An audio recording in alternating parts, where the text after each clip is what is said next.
Copy writing क्यों शुरू किया आपने? मैंने यूट्यूब पे एक्सप्लोर किया तो मुझे एक दो लोग मिले, एक नेवल मेधोरा है, अमेरिकन कॉपी राइटर है वो भी। वहाँ से मुझे रियलाइज़ हुआ कि यार ये भी कोई चीज़ है। मैंने फाइवर पे गिग बनाया कॉपी राइटिंग का। एक क्लाइंट आया, उसने कहा इंस्टाग्राम ऐड लिखना। मैंने उसको 750 लफ्ज़ों का ऐड लिख के भेज दिया इंस्टाग्राम का। मुझे भी नहीं पता था, उसको भी नहीं पता था। उसने मुझे दिए 5 स्टार। उसने कहा क्या बात है, क्या राइटर है। मैंने कहा CSS गया, अस्सलाम वालेकुम। मैंने काम यही करना। कॉपी राइटर का काम है जजमेंट कॉल देना। वो जजमेंट कॉल देगा इन 2 चीज़ों की बेस पे। डायरेक्ट रिस्पॉन्स से मुराद है ऐसी जो मैं करता हूँ, ऐसी कॉपी राइटिंग जिसका मकसद है, मेरी नज़र में अगर एक कॉपी राइटर अपने लिए काम नहीं ले सक रहा ना, तो उसको अपनी स्किल इंप्रूव करने की ज़रूरत है। हम भेजते हैं उल्टे सीधे प्रपोजल। अच्छा, उल्टे सीधे प्रपोजल में I want to dance with you. वो क्यों? अगर वेल को आपने शिकार करना है तो वेल वाला आपके पास हथियार भी हो और खुराक भी वैसी हो। गिमिक करके बताना है। गिमिक से मुराद है कि मैं कहूँ कि क्लाइंट एक्विजिशन सीखें, मैं कहूँ क्लाइंट फ्लाई व्हील बनाएं। American market is the best market ever, God bless America. कोई मेरे पे फतवा लगाया था, आई एम सॉरी। इससे पहले कि हम इस पॉडकास्ट की तरफ जाएं जहाँ पे मैं बहुत इंपॉर्टेंट फ्रेमवर्क्स आपके बिज़नेस, आपके एजेंसी बिज़नेस के लिए अपने गेस्ट से निकलवाऊँगा, मैं ये रिक्वेस्ट करना चाहता हूँ कि आप प्लीज़ हमारे यूट्यूब चैनल को सब्सक्राइब करें, फॉलो करें, हमारे इंस्टाग्राम को फॉलो करें। और इसके अलावा मैंने आपके लिए एक स्कूल की कम्युनिटी इस्टेब्लिश की है जिसके अंदर ये सारी information with a lot more frameworks मैं वहाँ पे पब्लिश कर रहा हूँ ताकि आपको मज़ीद लर्निंग मिले। इसके अलावा वहाँ से ही आप एक्सेस ले सकते हैं हमारी व्हाट्सएप कम्युनिटी की और हमारे फेसबुक ग्रुप की। तो आइए चलते हैं पॉडकास्ट की तरफ।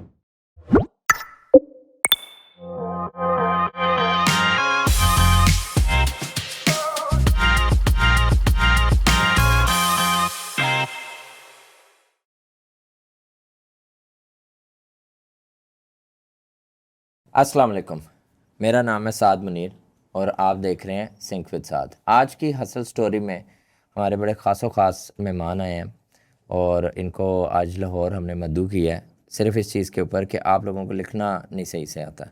लिखने से मुराद है कॉपी राइटिंग। तो हमारे साथ हैं शहजाद और लैपटॉप लिविंग से। ठीक है, लैपटॉप लिविंग है ना? जी जी, ज़बरदस्त। क्या हाल चाल है आपके? अल्हम्दुलिल्लाह बिल्कुल ठीक, आपका शुक्रिया। थैंक यू सर, एक तो आपने टाइम निकाला आपका और आज की मास्टर क्लास। मैं तो अपनी पॉडकास्ट कहते ही नहीं हूँ, ये मास्टर क्लास होनी भी ऐसी चाहिए, वैल्यू डालें, हम उसमें चीज़ें सीखें। हमारी जो ऑडियंस है वो सारी है एजेंसी फाउंडर्स, टेक फाउंडर्स, वो लोग जो एजेंसी बनाने का सोच रहे हैं, बना चुके हैं, बना के स्केल करना चाह रहे हैं, और उन सब के वो क्वेश्चंस आ जाते हैं कहीं ना कहीं ईमेल पे, एड्स पे, वेबसाइट पे ख़ास तौर पे, या न्यूज़लेटर पे या लैंडिंग पेज पे कि यार ये जो कॉपी राइटिंग है ना, ये कैसे। सही बात है। पहले तो अपनी हसल स्टोरी सुनाए ना, कैसे शहजाद से लैपटॉप लिविंग तक का सफ़र है, फिर हम आते हैं वक्त। ये सफ़र जो है ना मेरा बड़ा अप्स एंड डाउन्स वाला, जैसे सबका होता रहा है कि I started at UET Lahore. यहाँ से मैंने अपनी इंजीनियरिंग वगैरह की, 2015 में ग्रेजुएट हुआ। तो उसके दौरान भी मैंने ना कुछ कोशिश शुरू की थी, यार मैं कुछ करूँ, कुछ अपना करूँगा। मैं दोस्तों को कहता था यार तुम लोग जॉब करोगे, मैं करूँगा कारोबार। तो फिर जब सब ग्रेजुएट हुए तो मैं भी जॉब की तलाश में लग गया, क्योंकि सब कर रहे थे वो भेड़ चाल में कि यार मैं कहीं पीछे ना रह जाऊँ। तो फिर मेरी एक जॉब लग गई एक यूनिवर्सिटी में, वहाँ मैंने पढ़ाया। उसके बाद फिर उसके दौरान ही हमने 2 दोस्तों के साथ मैंने मिल के अपना एक टेक अवे टाइप का एक छोटा सा दुकान में नान का एक रेस्टोरेंट बनाया, जिसमें हम न्यूटेला नान, फहीता नान, ये चीज़ें बेचते थे साथ जॉब के।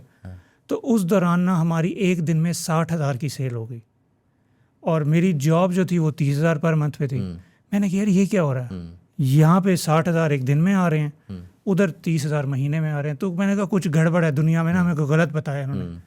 खैर लोगों का बड़ा प्रेशर था कि तुम इंजीनियर हो तो तुम फील्ड की जॉब करो। तो मैंने जॉब छोड़ी, अपना रेस्टोरेंट वो जो था छोटा मोटा वो बेचा और मैं आ गया लाहौर फील्ड की जॉब करने, मुबल्लिग 10,000 रुपये पे। तो अब 10,000 रुपये तनख्वाह थी, वो 5,000 के 2 नोट देते थे स्टेपल हुए, और वो 5,000 दिया रेंट का, बाकी 5,000 खाया पिया, दूसरे दिन ख़त्म। और वो जॉब पे जब मैं था तो वहाँ मुझे रियलाइज़ होता था कि यार मैंने तो यूनिवर्सिटी में मैं कहता था मैं जॉब ही नहीं करूँगा, मैं जॉब क्यों कर रहा हूँ। फिर मुझे रियलाइज़ होता था कि यार वो मैंने बिज़नेस शुरू किया था, एक दिन में 60,000 कमाता था, अब मैं यहाँ क्या कर रहा हूँ, ये तो मेरी 10,000 तनख्वाह है। और उस टाइम ना मेरी डिलूजन्स जो हैं जहन की वो किक इन हो गई। मैं अपने आप से कहता था कि तू शार्क है, तू एक शार्क मछली है, इन्होंने तुझे एक टैंक में बंद किया हुआ है, तेरी ग्रोथ नहीं होगी, निकल टैंक तोड़ दे, ग्रो। अच्छा जी, ग्रो करते करते टैंक तोड़ा, जॉब छोड़ दी कि चलो यार CSS करूँगा। CSS करने के चक्कर में मैं वापस मुल्तान गया, मैंने कहा पढ़ता हूँ, बुक उठाई मैंने, तो मुझे रियलाइज़ हुआ यार मेरी इंग्लिश अच्छी है, तो वाई नॉट आए, मैं इसको प्रैक्टिस में लाता हूँ, इंग्लिश भी अच्छी हो जाएगी, ऐसे की भी तैयारी हो जाएगी, सब फिट हो जाएगा। वहाँ मैंने तब अपना अपवर्क का अकाउंट लॉगिन किया। तब उससे पहले मैंने 2014 में थोड़ा सा इसको चेक किया था, तो तब ये ओडेस्क और रीलांस होता था, ये मर्ज होकर अपवर्क बन गया। उस दौर में 2014 में यूनिवर्सिटी के दौर में मैंने ना $4 कमाए थे वहाँ पे। कुछ एक यूके का क्लाइंट था, उसने मुझे कुछ उनके इवेंट्स पे आर्टिकल लिखने के कहे थे, वो लिखे। और एक वेबसाइट थी, उन्होंने कहा था कि वंस हमें 5 स्टार रिव्यू दो तो हम तुम्हें $1 देंगे। वो 2014 की बात है। वो मैंने ये 2 प्रोजेक्ट्स किए थे, $4.3 थे। वो जब मैंने 2016-17 में लॉगिन किया अपवर्क अकाउंट, वो पैसे पड़े थे। मैंने कहा यार ये कितने अच्छे लोग हैं, 3-4 साल से मेरे पैसे जोड़ के रखे हुए हैं। बस मैंने कहा CSS गया, अस्सलाम वालेकुम, मैंने काम ये करना है। तो 2017 से आज तक अल्हम्दुलिल्लाह मैं कॉपी राइटिंग कर रहा हूँ। अब ज़ाहिर है रोल इवॉल्व हो गया है, बहुत चीज़ें भी करते हैं, मार्केटिंग की समझ आ गई, लैपटॉप लिविंग शुरू कर लिया, अपनी ऑफ़र्स बना ली, तो ये रही है जर्नी अब तक। ज़बरदस्त। ये कॉपी राइटिंग क्यों शुरू किया आपने? ये अव्वल तो मैंने शुरू की थी कंटेंट से। मैंने कंटेंट लिखा तो मुझे उसमें रियलाइज़ हुआ कि यार इसमें तो पैसे ही नहीं मिलते, इसमें उसके लिए क्या आउटकम, वो आर्टिकल लगाएगा मेरा लिखा हुआ, वो जब रैंक होगा तब होगा। उन्हीं दिनों में मैंने यूट्यूब पे एक्सप्लोर किया, तो मुझे 1-2 लोग मिले कि नेवल मेधोरा है, वो अमेरिकन कॉपी राइटर है वो भी। वहाँ से मुझे रियलाइज़ हुआ कि यार ये भी कोई चीज़ है। अब चूँकि मैं अपवर्क पे काम कर रहा था, तो मैं वहाँ पे रिस्क नहीं ले सकता था एक ऐसी चीज़ पे जो मुझे आती नहीं थी। मुझे तो आर्टिकल राइटिंग भी नहीं आती थी, लेकिन मुझे था यार ये तो बिल्कुल नहीं आती। तो मैंने क्या किया, मैंने फाइवर पे गिग बनाया कॉपी राइटिंग का। मैंने कहा यार यहाँ ज़्यादा से ज़्यादा क्या होगा, प्रोफाइल बैन हो जाएगी, हो जाए, अपवर्क पे तो चल रहा है काम। तो वो चलने लग गया। एक क्लाइंट आया, उसने कहा इंस्टाग्राम ऐड लिखना है। मैंने उसको 750 लफ्ज़ों का ऐड लिख के भेज दिया इंस्टाग्राम का। अब ना मुझे भी नहीं पता था, उसको भी नहीं पता था। उसने मुझे दिए 5 स्टार। उसने कहा क्या बात है, क्या राइटर है, $5 उसने मुझे दिए। इतना लंबा आर्टिकल लिख दिया पूरा। हालांकि मैं तो था ही आर्टिकल राइटर, मुझे कॉपी राइटिंग की सेंस ही नहीं थी। तो वहाँ से काम शुरू हो गया। और फिर फाइवर ने मुझे मैग्नीट्यूड से सिखाया कि कॉपी राइटिंग होती क्या है। जब आपको दिन में 5 ऑर्डर 10 ऑर्डर करने पड़े प्री AI एरा में, तो इतना आप काम करते हो। अब तक तकरीबन मैंने कोई 3300 प्रोजेक्ट तो सिर्फ फाइवर पे किए हुए थे। तो उससे इतना मसल बन गया कॉपी राइटिंग का कि बस अब करें कॉपी राइटिंग। मैं खुद कॉपी राइटिंग के साथ मेरा बड़ा डीप ताल्लुक़ रहा है, बहुत ज़्यादा। मैंने अपनी ज़िंदगी में हर प्रोडक्ट और हर सर्विस को, उसकी जो मैसेजिंग है, उसकी जो लिखने का जो स्ट्रक्चर है और उसकी जो वोकैबुलरी है, उसके अंदर मैंने बड़ा साइंटिफिकली ना उसको स्टडी किया। तो जब मैं अक्सर सोचता उस टाइम पाकिस्तान में कौन है, तो हर दूसरी सर्च में आप आ रहे थे। तो मैं बैठ के ये सोचता कि यार पाकिस्तान में क्यों नहीं है इतने लोग ना। तो आपको क्या लगता है ये इतना बड़ा गैप क्यों है? कि हालांकि ये हमारी बड़ी कोर ज़रूरत है, चले ना भी उसका एज अ सर्विस देना, बड़ी कोर ज़रूरत है, क्यों नहीं है इतने कॉपी राइटर्स पाकिस्तान में? और तो, ये प्री AI एरा में बात। हाँ जी, अव्वल तो जब मैंने स्टार्ट किया था ना, तो पाकिस्तान में अनफॉर्चुनेटली लोग कहते हैं कि यार ब्लू कॉलर काम करो, 2-4 पैसे कमाओ, चिल करो। हर किसी में ना वो तड़प नहीं होती कि जी मैं तो शार्क हूँ। तो जब इसको शुरू किया, और शुरू करने के मैं थोड़ा देखता था ग्रुप्स में कुछ भी नहीं था, खामोशी थी। लोग असाइनमेंट वर्क करते थे उस टाइम, अभी भी करते हैं, असाइनमेंट बनाए हम जी राइटर हैं। एट द सेम टाइम लोग आर्टिकल्स का काम करते थे। तो मैं इंडस्ट्री में आया, मैंने कहा मुझे टीम चाहिए, काम है। तो मैंने जब पोस्ट लगाई तो सब शुगर मिला, सैम्पल आ रहे हैं आर्टिकल के, एकेडमिक काम के सैम्पल्स आ रहे हैं। तो वहाँ मुझे ये रियलाइज़ हुआ कि मे बी इनकी ज़बान में अव्वल तो किसी ने नहीं बताया, फिर दूसरा लोग कर रहे होते थे अक्सर, उनको पता नहीं होता था वो क्या कर रहे हैं। क्यों? क्योंकि एक होता है ना कि यार मैं जाके सीखूं, देखूं यूट्यूब पे इस बारे में क्या है, मैं कोई कोर्सेज कर लूँ किसी, वो लोग नहीं करते। तो मोस्ट लाइकली उस टाइम ये वजह रही कि इतने ज़्यादा लोग नहीं थे। अभी भी इवन अब मेरी अपनी यूट्यूब पे इधर मुस्लिम कम्युनिटी में 50,000 का हम लोग थ्रेशोल्ड पे आ गए कि 50,000 लोग हैं उन कम्युनिटीज़ में, मेरी फॉलोइंग में इधर उधर।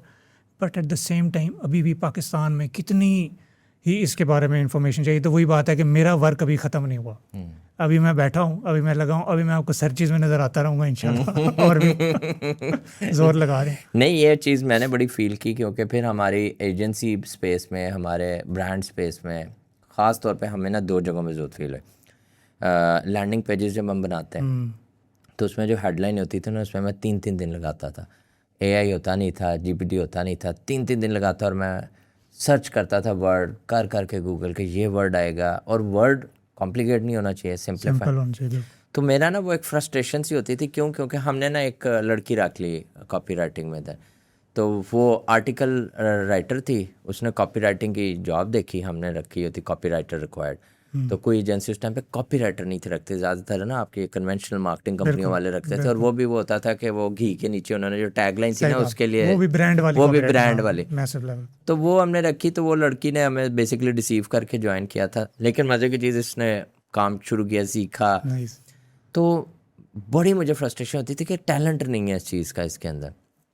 आज भी अब डाउन द रोड हम एआई एरा में आ गए, मुझे आज भी ये चीज़ फील होती है कि जब ईमेल हमने एक भेजनी होती है, उस ईमेल को भेजने के अंदर लोग कह रहे हैं ये लीड यहाँ से पकड़ेगा, ऑटो कैप्चर करेगा, ये करेगा, वो करेगा, और उसके बाद ना वो खुद ही ईमेल लिखेगा और खुद ही भेज देगा। सही बात।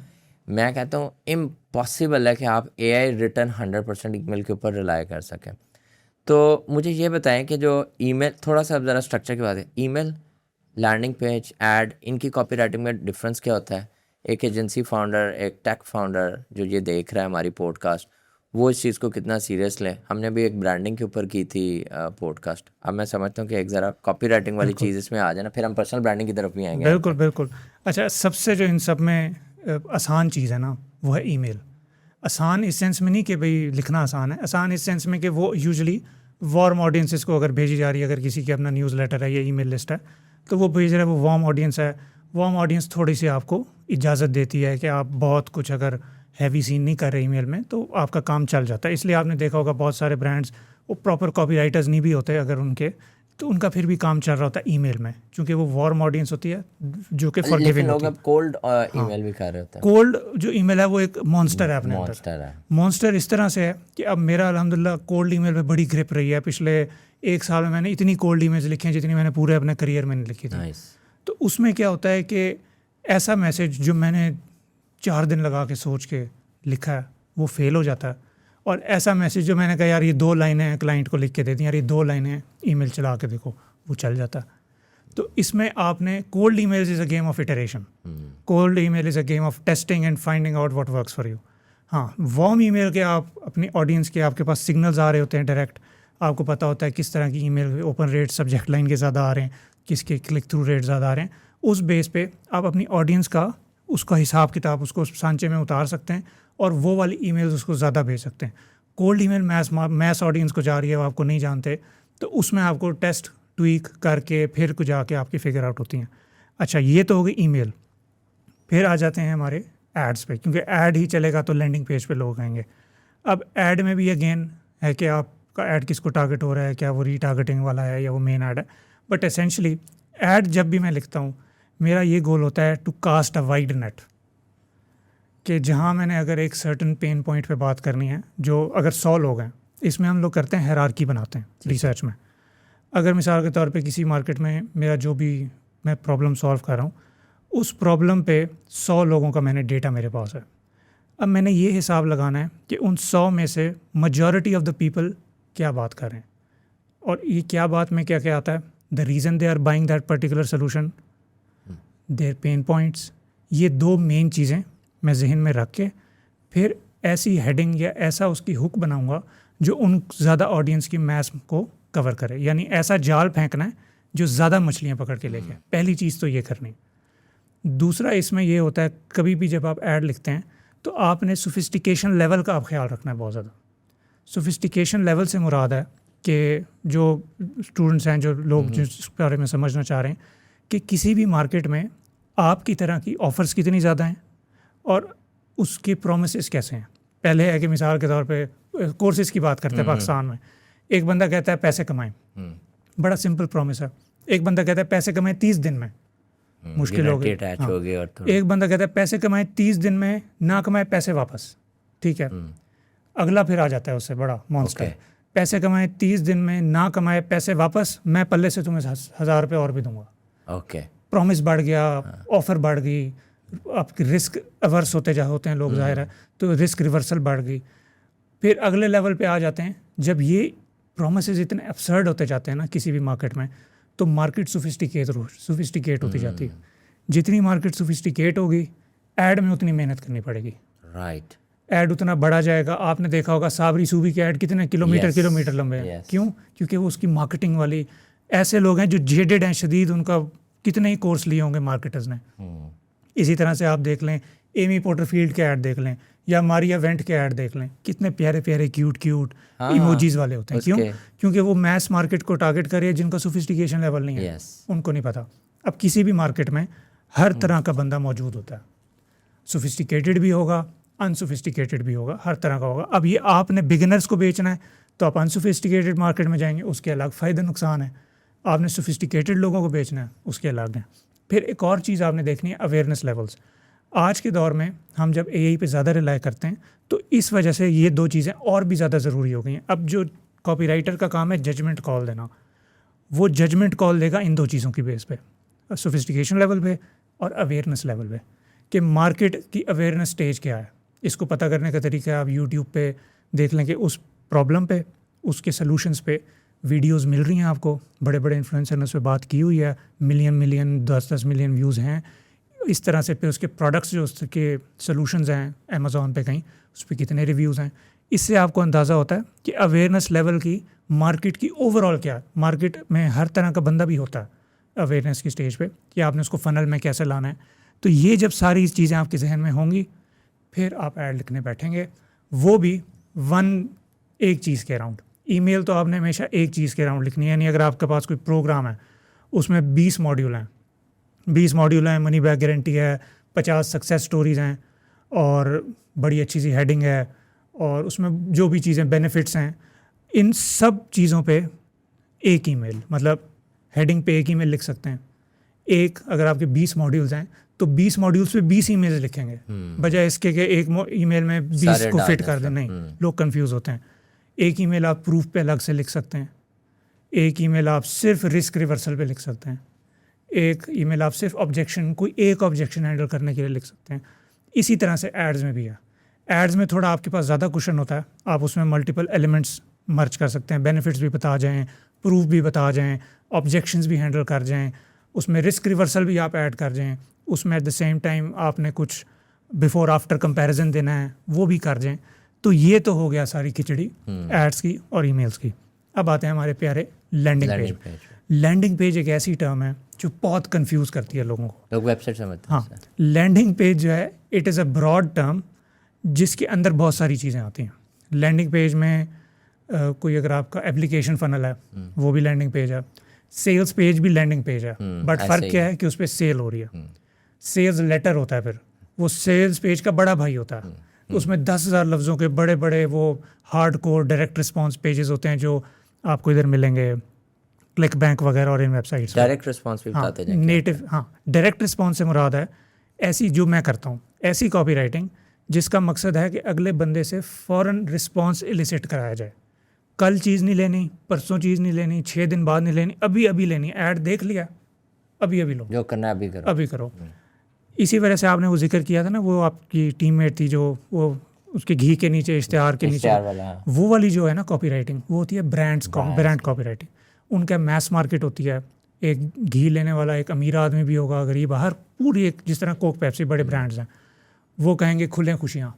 क्या मतलब है अभी खुलें खुशियाँ? लेकिन चूंकि उनका इतना बड़ा वाइड नेट है तो वो इसी तरह की ही बात कर सकते हैं और वो रेजोनेट कर रहे होंगे डिफरेंट सिनेरियोज, डिफरेंट ऑडियंसेस के साथ। बिल्कुल। अब जिस तरह फिंगर लिकिंग गुड, वो भी क्या फिंगर लिकिंग गुड, लेकिन उनकी मैस मार्केट। लेकिन अगर मैं डायरेक्ट रिस्पॉन्स दूंगा तो I will be very specific, I will have one एवतार in my mind, और उसके अराउंड मैं कॉपी लिखूंगा ताकि वो बंदा जब देखे, पढ़े, वो कहे अभी दे दो भाई। इसमें ना फिर राइट और रॉन्ग वाले लोग भी हैं। ब्राज़ीलियंस जो हैं हमारे, दुनिया का सबसे एग्रेसिव और बुरा डायरेक्ट रिस्पॉन्स ब्राज़ील में होता है। आप कोई अमेरिकन कोच से पूछें यार ब्राज़ीलियंस के बारे में क्या ख्याल है, वो कहेगा यार हाथ जोड़ते हैं, हमारा फनल सारा हैक उन्होंने किया हुआ, सारी फनल हैकिंग ब्राज़ील में हो रही है। यानी वो उसकी कॉपी पेस्ट कर रहे हैं, छाप रहे हैं, हार्ड कोर, कोई मॉरल ग्राउंड नहीं है उधर डायरेक्ट रिस्पॉन्स का। तो हमारे पास भी नहीं है। यहाँ तो किसी चीज़ का नहीं है ना यहाँ तो किसी चीज़, ये तो सीन ही ऑन है ना। यहाँ आएंगे इस्लामिक पीछे चल रही होगी वीडियो के, खैर बात कहीं और निकल जाएगी, वो करते हैं एंड में लाते हैं। तो दूसरी तरफ है पॉजिटिव डायरेक्ट रिस्पॉन्स। इसमें आप अच्छी बात करते हैं, स्कार्सिटी अगर है तो जेन्युइन है, अर्जेंसी है तो जेन्युइन है, ये सारी चीज़ें। खैर, अब जो लैंडिंग पेज है landing page first most important चीज़ जो है कि आपने अबव फोल्ड में जो चीज़ें करनी है, अबव फोल्ड वो सेक्शन होता है जहाँ हेडिंग और पहली पहली वीडियो नज़र आए। मतलब आप पेज पे आते हैं तो सबसे पहले जो नज़र आता है ना वो अबव द फोल्ड है। It has to resonate with the ad. इसलिए जो ब्रांड ज़्यादा स्केल करते हैं उनके हर ऐड के साथ पेज डिफरेंट होता है।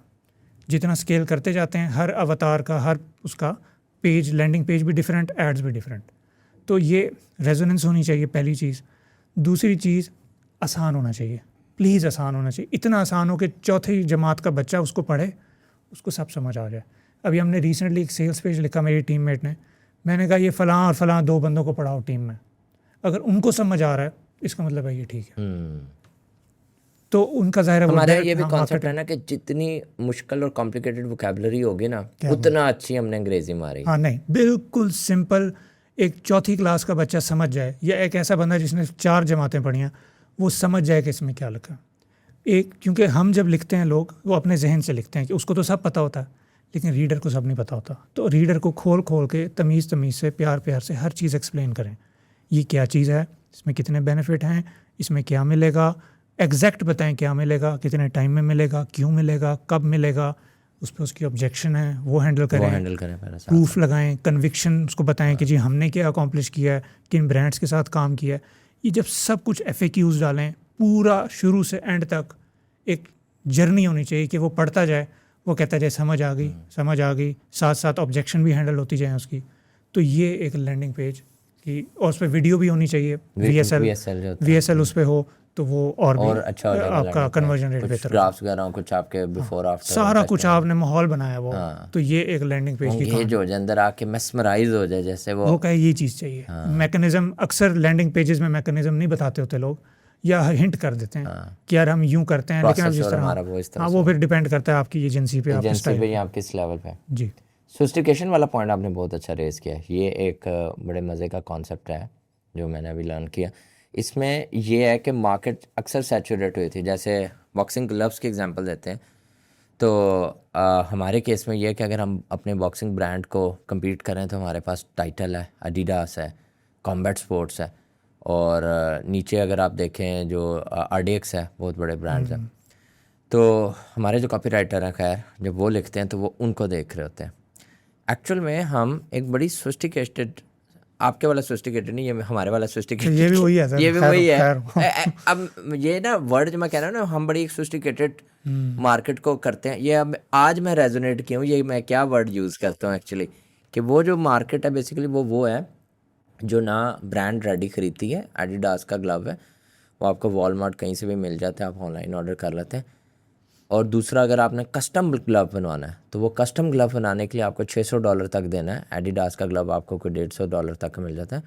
$600 तक का वो बनाना है, 6 महीने वेट करना, जिस पे सिर्फ नाम होता है। सही। तो हमने तो SaaS बनाया हुआ है, अपने वेबसाइट पे आप आएँ, वहाँ पे आके फुल कस्टमाइज़ कराएं। और वो जिम ओनर ज़्यादा खरीद रहे होते हैं, क्यों? वो कहते हैं यार हमने जो ऑर्डर लगाना है, हम इस वेबसाइट पे जाएंगे, ऑर्डर लगाएंगे, अपना ग्लव का कलर डालेंगे, लोगो डालेंगे, वो। तो हमने जब कॉपी राइटिंग की टीम रखी तो उन्होंने देखा एडिडास, उन्होंने देखा कॉम्बैट स्पोर्ट्स, उन्होंने कहा लै भाई हाँ, उन्होंने ये हम तो ये लिखें।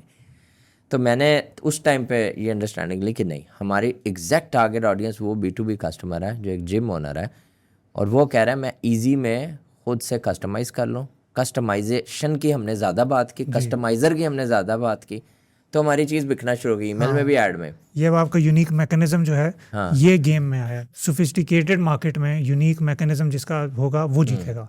आप खैर से चूंकि आपने उसको बना लिया था B2B वाला, तो आपका काम अल्हम्दुलिल्लाह। और फिर गारंटी वाली चीज़ आपने बड़ी प्यारी इसमें बताई सोफिस्टिकेटेड में, कि वो जो आपने गारंटी देनी आ गए कि, और फिर आपने ये देखा है कि जिस तरह original leather, long life, comfort, वो उसका मोल्डिंग कैपेसिटी, इस तरह की चीज़ें सारी।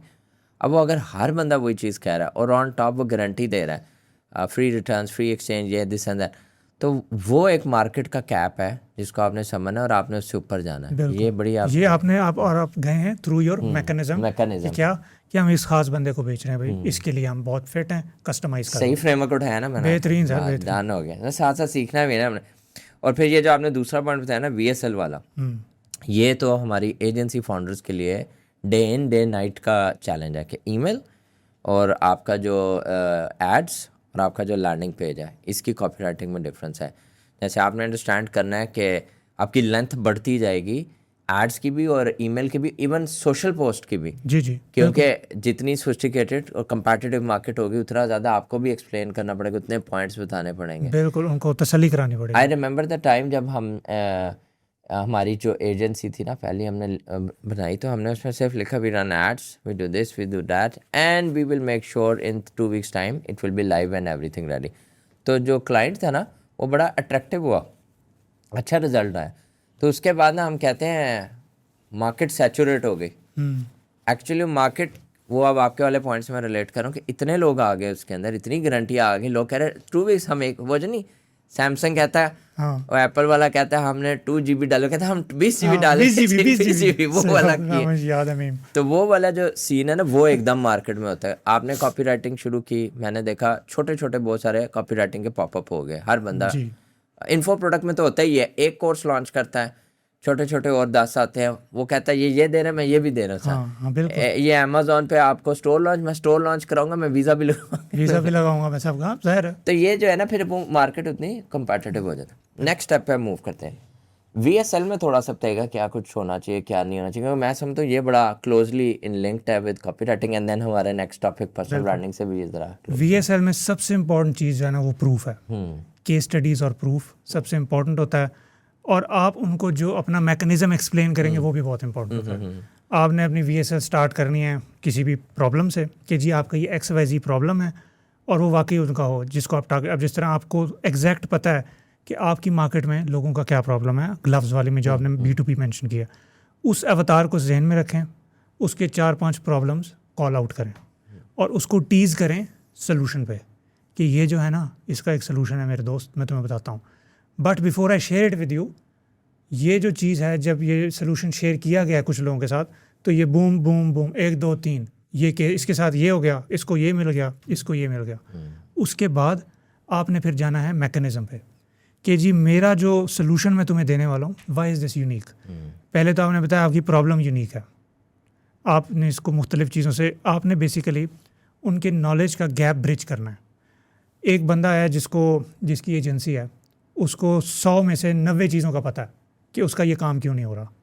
वो जो 10 आखिरी नहीं पता ना, वो आपने उसको VSL में बताना है कि क्यों नहीं हो रहा। फिर ये क्यों नहीं हो रहा का यूनिक सोल्यूशन जो है वो आपने अपने मैकेनिज़्म में देना है कि ये कैसे होगा। ये ऐसे होगा, 3 स्टेप करोगे। पहले अपनी फ्लाई व्हील बनाओगे, क्लाइंट मिसाल दे रहा हूँ, क्लाइंट एक्विजिशन फ्लाई व्हील क्या होता है? फ्लाई व्हील का मतलब है ऐसी चीज़ जिसको एक दफ़ा आप चला देना तो वो घूमता रहेगा पहिया, वो पहिया ऑटोमेटिकली घूमता रहता है। तो इसको हम कह सकते हैं, मिसाल हम उसको कह रहे हैं कि अगर कोई एक एजेंसी है जो लीड्स बेचती है कि अब तक आपको फीस्ट फेमिन है, एक दिन पैसे हैं एक दिन पैसे नहीं हैं, तो इस तरह के आपके मसले हैं। फीस्ट एंड फेमिन, यानी हम समझाते हैं ना कॉपीराइट जरा साथ-साथ। फीस्ट एंड फेमिन से मुराद है एक महीने बन गए $50,000, अगले महीने बन गए $5,000, या वो भी नहीं बने, एक महीने यशी एक महीने गुर्बत। ये होता है फीस्ट एंड फेमिन साइकिल। तो आप फीस्ट एंड फेमिन साइकिल में, आप ज़ाहिर है ये बात तो मैंने टेक्निकल कर दी ना, आपने उनको ये नहीं करनी, उनको नहीं लिख देना फीस्ट एंड फेमिन, आपने उनको एक्सप्लेन करना है। जब उनको आपने घेर लिया, उसको लगा यार ये तो बातें वही कर रहा है जो मेरी मसले हैं, फिर आपने अपनी उसको मैकेनिज़्म को टीज़ किया, फिर प्रूफ दिया, प्रूफ के बाद फिर आपने मैकेनिज़्म बताना है कि ये जो तुम्हारा मसला था ना, इसको हल करने का तरीका ये है कि तुम एक फ्लाई व्हील बनाओ। वो कहेगा यार फ्लाई व्हील बनाओ, पता नहीं क्या। फ्लाई व्हील में ये करोगे कि तुम्हारे हर सोशल मीडिया, हर जगह तुम क्लाइंट एक्विजिशन का कोई ना कोई सीन बनता रहे कि अगर तुम्हें रेगुलर B2B चैनल से क्लाइंट नहीं आ रहे तो तुम्हें ऐड से आ जाएं, ऐड से नहीं आ रहे तुम्हारे सोशल मीडिया कंटेंट से आ जाएं, कंटेंट से नहीं आ रहे तो XYZ जगह से आ जाएं। तो एक पूरा ये फ्लाई व्हील बनाना है। अब ये तुमने फ्लाई व्हील तुम बनाओगे तो तुम बिज़नेस पे काम कैसे करोगे? उसमें तो तुम्हें शौक़ है तुम्हें बिज़नेस का, तो इसमें मैं तुम्हें हेल्प कर सकता हूँ। कैसे हेल्प कर सकता हूँ? मेरा XYZ सिस्टम है जो आपको एग्जैक्ट आपके बिजनेस में प्लग इन होगा और आपको ये फ्लाई व्हील इम्प्लीमेंट करके देगा। और जब आप उसको इम्प्लीमेंटेशन का वादा दें, फिर उसके बाद आप रिस्क रिवर्सल, अब उसके जहन में ऑब्जेक्शन आएंगी क्योंकि ये बड़ी सोफिस्टिकेटेड मार्केट है। वो कहेगा भाई फलाने एजेंसी को मैंने $20,000 दिया, उसने मुझे कुछ नहीं किया, तुम क्या करोगे? आप फिर इस पर एड्रेस करेंगे कि यार listen, before you roll your eyes and think of this as another claim that you see on the internet, allow me to explain, allow me to share a few case studies with you तो अब उसका objection जैसे ही raise हुआ, आपने उसको कहा बैठो बैठो, ऑब्जेक्शन को नीचे करो, फिर ऑब्जेक्शन हैंडल हुई, इसके बाद और ऑब्जेक्शन हैंडल होगी, उसकी उठेगी, वो कहेगा कि यार ये तुम तो ये कह रहे हो तो इसमें तो 6 महीने लग जाएंगे, तुम मुझे लारे लगाते जाओगे।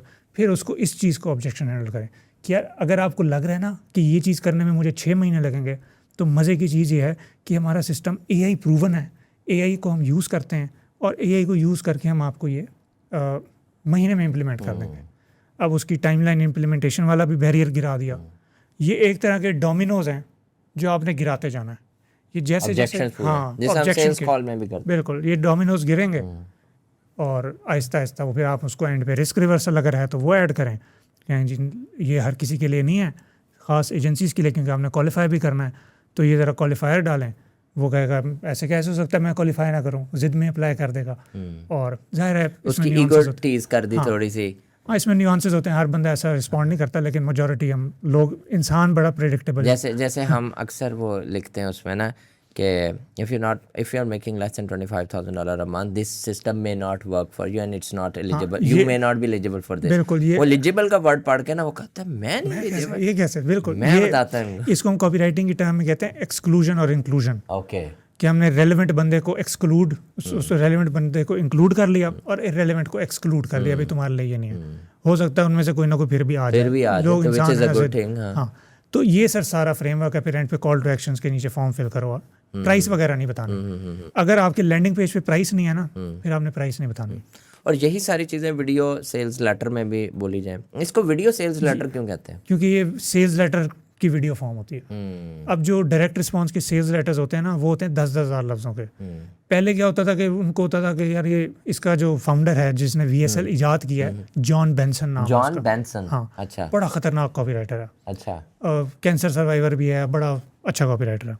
जॉन बेंसन ने ये इजाद की थी। पहले क्या होता था 10,000 लफ्ज़ों का सेल्स लेटर है, हर कोई नहीं पढ़ता था, तो उन्होंने ना उसका वीडियो वर्जन भी बना दिया। ठीक है, उसी का वीडियो वर्जन। फिर उन्होंने क्या किया कि सेल्स लेटर बाद में रख दिया, बीच में ऐड चला, नेटिव ऐड से उस VSL सिर्फ VSL पड़ा 30 मिनट का। फिर वो VSL वो एक सर्टन नंबर टाइम तक देख लेगा, फिर वो सेल्स पेज पे जाएगा या सेल्स लेटर पे जाएगा परचेज करने, कार्ट तब खुलेगा। तो ये उन्होंने सारा कुछ किया था। तो एसेंशियली ये उसकी वीडियो ट्रांसलेशन है बस। डैन कैनेडी बड़ा मशहूर है। बिल्कुल, डैन कैनेडी अब तो खैर चला गया दुनिया से, लेकिन उसका सारे उसी का खा रहे हैं। हाँ, सारे उसी का, वही उसी का बनाया हुआ खा रहे हैं, पकाया हुआ। ये जो हमारा सारा जो सिस्टम है कॉपी राइटिंग का, और जो अब ये हमने ये देख लिया कि ईमेल एड्स लैंडिंग पेजेस में ये कितना इंपॉर्टेंट है, और इसी की एक शेप आपने VSL में लगा सकते हैं। बिल्कुल। और कोल्ड ईमेल का आपने बड़ा अच्छा उसके अंदर बता दिया कॉपी राइटिंग का कि वो कैसे करनी है। अभी आपको पता है मज़े की बात क्यों नहीं, हमारे इस पर कमेंट आना, सर कोल्ड ईमेल का इंफ्रास्ट्रक्चर कैसे बनता है? हाँ वो तो टेक्निकल चीज़ है। नहीं, मैं वही कह रहा हूँ कि हम कॉपी राइटिंग की बात करें, क्वेश्चन इस तरह के आने।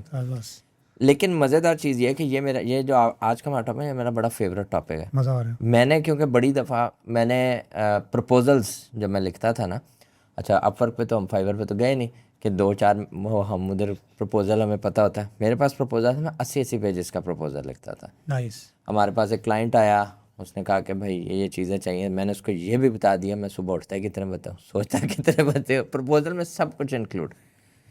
तो मैं खुद लिखता था, AI नहीं होता था। और फिर मैंने उसके टेम्पलेटाइज करने शुरू कर दिए, मैंने खुद बनाना कि यार ये वाला तो हमारा पोर्टफोलियो, इसको तो नहीं छेड़ना ना, तो चलो 16 पेज ये साइड पे हो गए, ये हमारा इंट्रोडक्शन है, ये भी साइड पे रख दो, about us, company page, why we are the best, चलो ये भी 15 पेज साइड पे।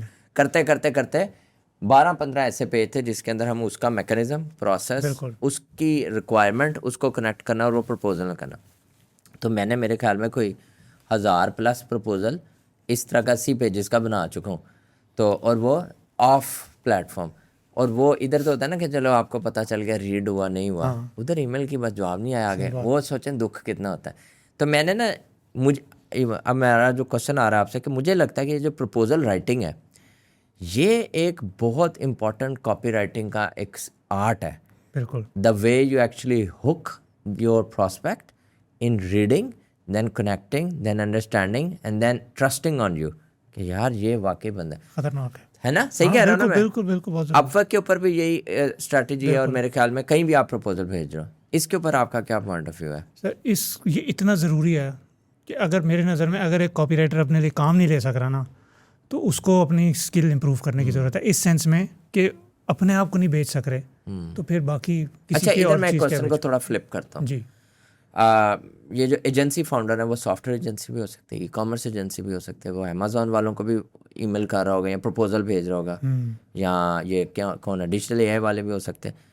अब उनको तो नहीं आती कॉपीराइटिंग, हाँ, बिल्कुल। तो ये मुझे लगता है सबसे बड़ी गलती करते हैं ये ना, टेक्निकल बंदा वो बिडर बिठा देते हैं, वो बिडर कहता है भाईजान मैं ना अच्छा कंट्रोल CV ये देखे और मैंने उधर, अगर ये थोड़ी सी पर्सनलाइजेशन कस्टमाइजेशन आ जाए तो उसका कोई मैकेनिज्म है, कोई स्ट्रक्चर है, या उसमें टेक्निकली रहना चाहिए कि आगे लीड आपके पास उसको? अब सर ये जो इंडस्ट्री है ना जहाँ पे BDs हैं और ख़ास तौर पे पाकिस्तानी सॉफ्टवेयर हाउसिंग कंपनीज में, वहाँ पे तो चल रहा है कंट्रोल CV एक अकाउंट पर सब चल रहा है।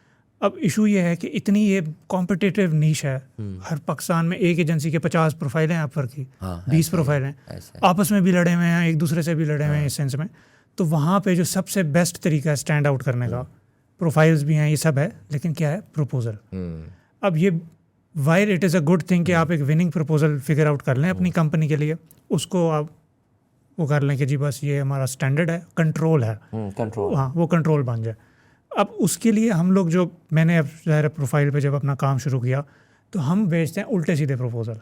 अच्छा, उल्टे सीधे प्रपोजल में I want to dance with you, वो क्यों? पहली लाइन में लिखा है, हुक हो गई ना, हुक हो गई। अच्छा अब उसको ज़ाहिर है आपने क्लिक बेट तो नहीं है, ज़ाहिर उसमें आपने उसको कोई वैल्यू तो देनी है। अब मैं उसको एक्सप्लेन करूँगा, I want to dance with you से मेरा क्या मतलब है। मेरा मतलब है कि जी एक तरफ आपकी कॉपी होगी, एक तरफ मेरी कॉपी होगी, फिर आपका कंट्रोल बीट होगा, जो कंट्रोल जीतेगा वो बंदा, इस तरह की चीज़। या फिर हम ये कर सकते हैं कि I am not a good fit for this project, ये अजीब बंदा है यार, ये फ्रीलांसर कैसी। अच्छा ये बड़ा कनेक्ट्स लगते हैं, इसको तहम्मुल से अपने रिस्क पे करना, ये तजर्बे हैं, ये तजर्बे पता नहीं है कि ये जीतेगा ये नहीं जीतेगा। हम तो हैं सर फिरे से, हम तो कर लेते हैं। ओके, अपर पे लगवा दिए वैसे हो गया सर, ये क्या करा दिया, उल्टे काम पे लगा दिया लोगों को। इस महीने का बजट लग गया। लेकिन हम इस तरह की चीज़ें तजर्बे, अब जिस तरह मैंने क्लाइंट विन किया था, उसकी जॉब पोस्ट में लिखा हुआ था कि सिर्फ न्यूजीलैंड और ऑस्ट्रेलिया का बंदा हो, लेकिन मैंने पहली बात ही ये की थी, the elephant in the room proposal था वो, कि जी एलिफेंट इन द रूम है कि भाई मैं नहीं यहाँ से, मैं तो पाकिस्तान में बैठा हूँ, लेकिन ये मुझे गारंटी है कि देखो इतने मैं ज़िद्दी हूँ कि मैं फिर भी अप्लाई करूँ, क्योंकि मुझे पता है ये काम मेरे से अच्छा और कोई नहीं कर सकता।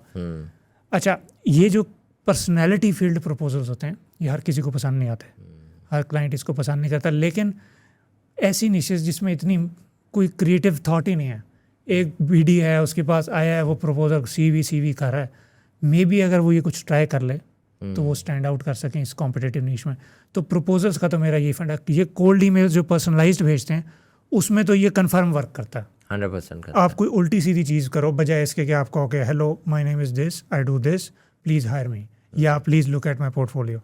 आप कुछ क्या, ये I want to dance with you, अगर आपको मैं कोल्ड ईमेल करूं जिसमें लिखा हो I want to dance with you, यार एक दफ़ा तो पढ़ेंगे, मैं एक दफ़ा तो खोलूंगा, ये चलो किसी ने चबल मारी तो क्या मारी क्या है, कह रहा है, खोलो तो सही है। यही गेम है। अब सर कोल्ड ईमेल से बात आगे चली गई है, अब इंस्टाग्राम पे आप देखें कोल्ड केकिंग चल रही है, वो केक लेते हैं उस पर अपनी तस्वीर छापते हैं, URL छापते हैं उसका कोड, और वो कंपनी के CEO को या कंपनी के ऑफिस में केक भिजवा देते हैं।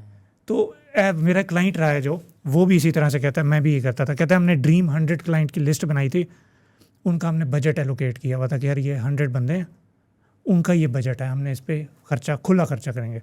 कहते हैं हम हर महीने उनको कोई चीज़ भेजते थे उल्टी सीधी, कभी कोई कप भेज देंगे, कभी कोई उनको कोई केक भेज देंगे, और यहाँ तक कि जब उन्होंने हमें क्लोज़ किया, यार तुम हमें 6-7 महीने से कुछ चीज़ें भेज रहे हो, बताओ क्या काम क्या करते हो।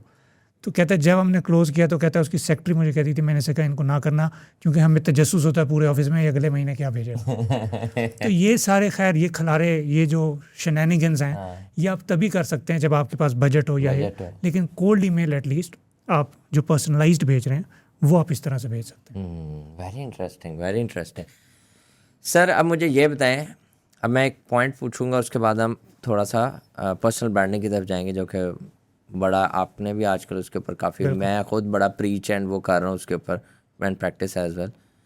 जो लिंक्डइन के ऊपर ना आजकल लिंक्डइन पे मैंने काफ़ी डिस्कशन कर रहा हूँ, काफ़ी सारे गेस्ट के साथ लिंक्डइन के ऊपर होती है, तो वन ऑफ द अच्छा पाकिस्तान में ना एक तो चीज़ होती है कि मैं बता रहा होता हूँ कि यार लिंक्डइन पे लिखना कैसे है, अगले कहते हैं सर 10 अकाउंट कैसे लेने 10 अकाउंट कैसे 20 अकाउंट कैसे लेने, सीधा नहीं काम हम फौरन ना यूँ निकलते हैं ऐसे शॉर्टकट्स। तो मैं जो आपसे पूछना चाह रहा हूँ ना वो ये है कि लिंक्डइन के ऊपर जो कॉपी राइटिंग होती है और एक कॉन्सेप्ट होता है गोस्ट राइटिंग का, और मैंने इस साल एक बुक भी लिखनी है, मैंने ये सोचा हुआ है और गोरों के लिए ना, तो मैं वही सोच रहा था कि वो बुक लिखूं, तो मुझे ना वही बातें ज़हन में सोच आई और ऐड आनी शुरू होगी और फिर मुझे ऐसे ऐसे आ रहे ghost writing get your book done and everything, और फिर मुझे पाकिस्तान में कुछ लोगों ने बताया कि फ़लाँ ने भी गोस्ट राइटिंग सिखाई, और फिर मुझे पता लगा कि गोस्ट राइटिंग एक बहुत बड़ी इंडस्ट्री है जो कि आपके लिंक्डइन को मैनेज करती है, आपकी वो करती है सोशल मीडिया की लॉन्ग फॉर्म टाइप शेयर जो पोस्ट होती हैं वो मैनेज करते हैं।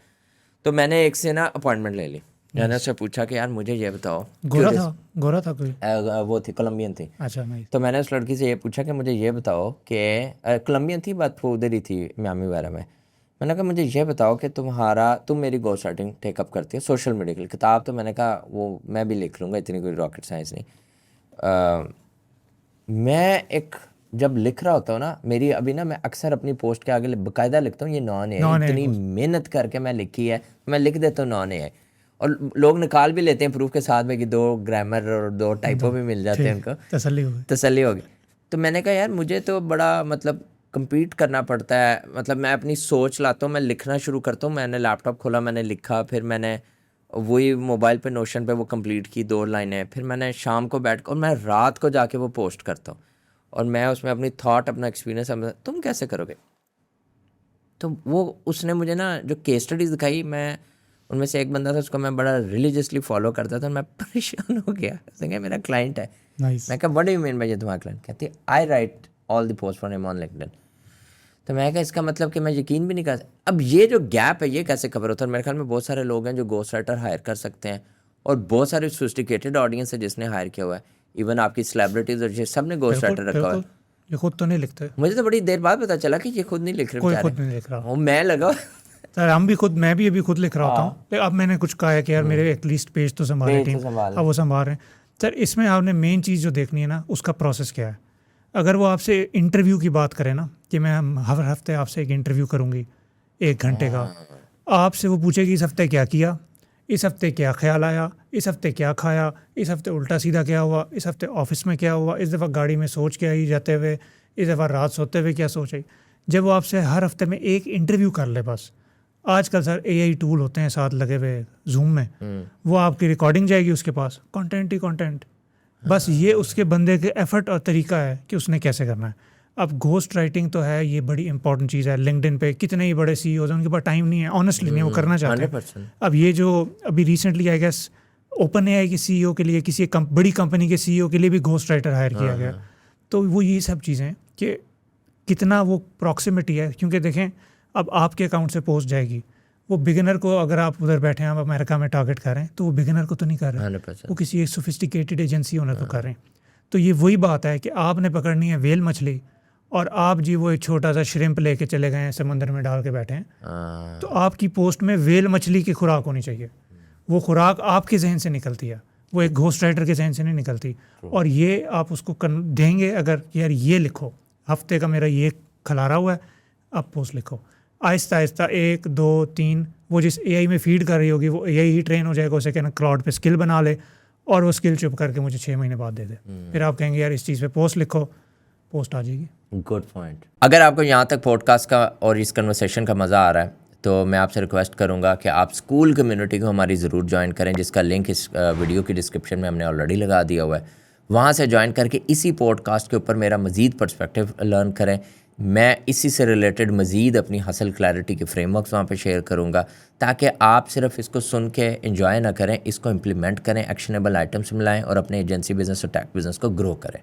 तो आइए चलते हैं बाकी पॉडकास्ट की तरफ, क्योंकि ये सबसे बड़ा है, आपका एक्सपीरियंस, आपका नॉलेज और आपकी एक्टिविटी ये ट्रांसलेट होनी चाहिए इसके साथ। बिल्कुल, ये ज़रूरी है। आप जो लाइव रियल टाइम में सोच रहे हैं वो, हाँ, वो ज़रूरी है। मैं अक्सर बैठा होता ना ऑफिस में, तो वो टीम को देख रहा हूँ, कोई काम हुआ था, एकदम जहन में सोच आई, तो मैंने अब क्या करना शुरू किया कि पहले ना मैं वॉइस नोट लिख लेता था, अब मैं डायरेक्ट नोशन के ऊपर ना वो लिख लेता हूँ पॉइंटर्स कि यार ये फिर उसके ऊपर जाके करता हूँ। बिल्कुल, दैट वर्क्स फॉर यू, जिंदाबाद। मुझे ये बताएं सर, अब आ जाएं जो एक हमारा जो मिस कॉन्सेप्ट है जिसको मैं कहूँगा कि लोगों ने इसको मिसकंसेप्शन भी लिया हुआ थोड़ा सा कि पर्सनल ब्रांडिंग नहीं करनी, वीडियोस नहीं बनानी, सोशल मीडिया पे नहीं आना है, और पर्सनल ब्रांडिंग का मतलब है शायद टिकटॉक के ऊपर डांस वीडियो बनानी है, क्रिंज किस्म का कंटेंट बनाना है इंस्टाग्राम पे, या आपने फेसबुक के ऊपर वो जो बड़े बड़े हमारे व्लॉगर्स हैं उनकी तरह आपने शायद कंटेंट बनाना है, वो पर्सनल ब्रांडिंग है। देखो मैं की कर रहा देखो मैं क्या कर रहा सर सही बात। कि वो ना एक मिसकंसेप्शन है बहुत बड़ी। बिल्कुल। और मैंने पर्सनल ब्रांडिंग का सबसे पहले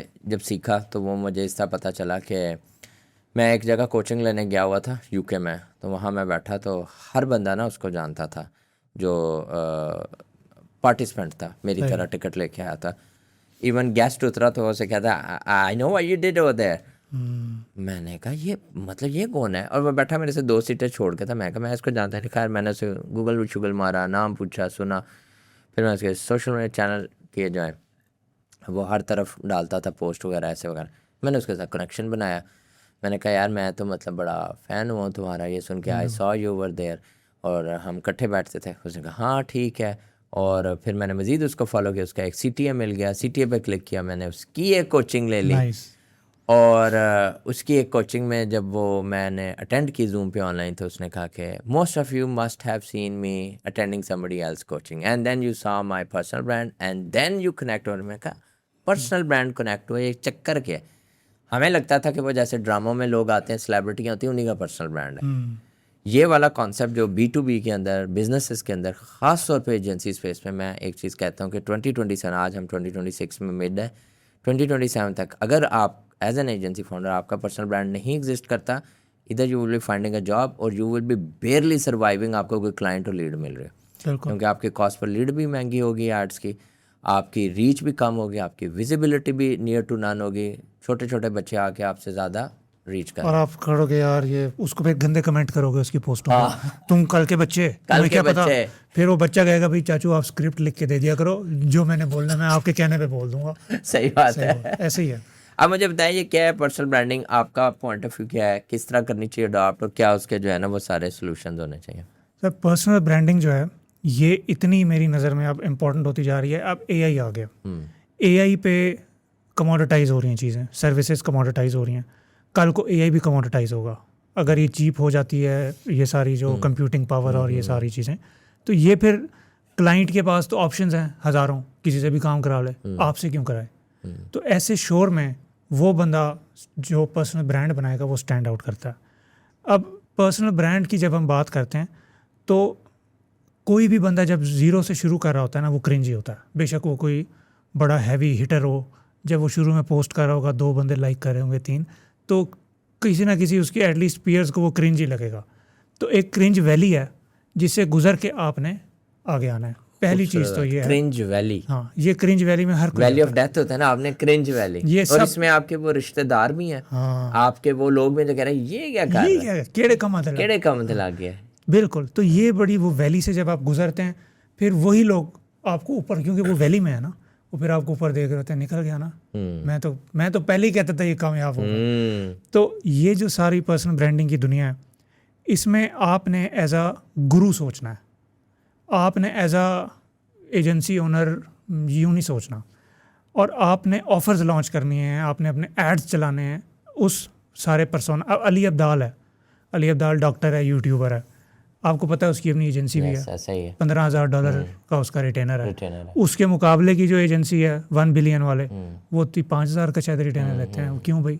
अब वो पर्सनल ब्रांड बना रहे हैं, अल्हम्दुलिल्लाह हमारे 2-3 स्टूडेंट्स उधर जॉब कर रहे हैं। अच्छा, नाइस। तो ये सारा जो है पर्सनल ब्रांडिंग की गेम है। अब when it comes to building a personal brand, ideally आप एक जगह से शुरू करें जहाँ आपकी ऑडियंस मौजूद है, और वहाँ पे आप आहिस्ता आहिस्ता अपने आप को स्केल करें। This can be LinkedIn, this can be Twitter. X को मैंने भी हम डिस्कस भी कर रहे थे कि वो एक ऐसा प्लेटफॉर्म है जो उनके लिए नेटिव है। गोरे बैठे हुए हैं, ई-कॉमर्स वाले वहाँ रुल रहे हैं बेचारे, उनको कोई मुंह नहीं लगा रहा, उनकी पोस्टों में कमेंट नहीं आ रहे, और आप वहाँ पे अगर मौजूद हैं तो you can easily stand out. और अगेन वो जो वेल बेट मैंने कहा था ना, अगर वेल को आपने शिकार करना है तो वेल वाला आपके पास हथियार भी हो और खुराक भी वैसी हो।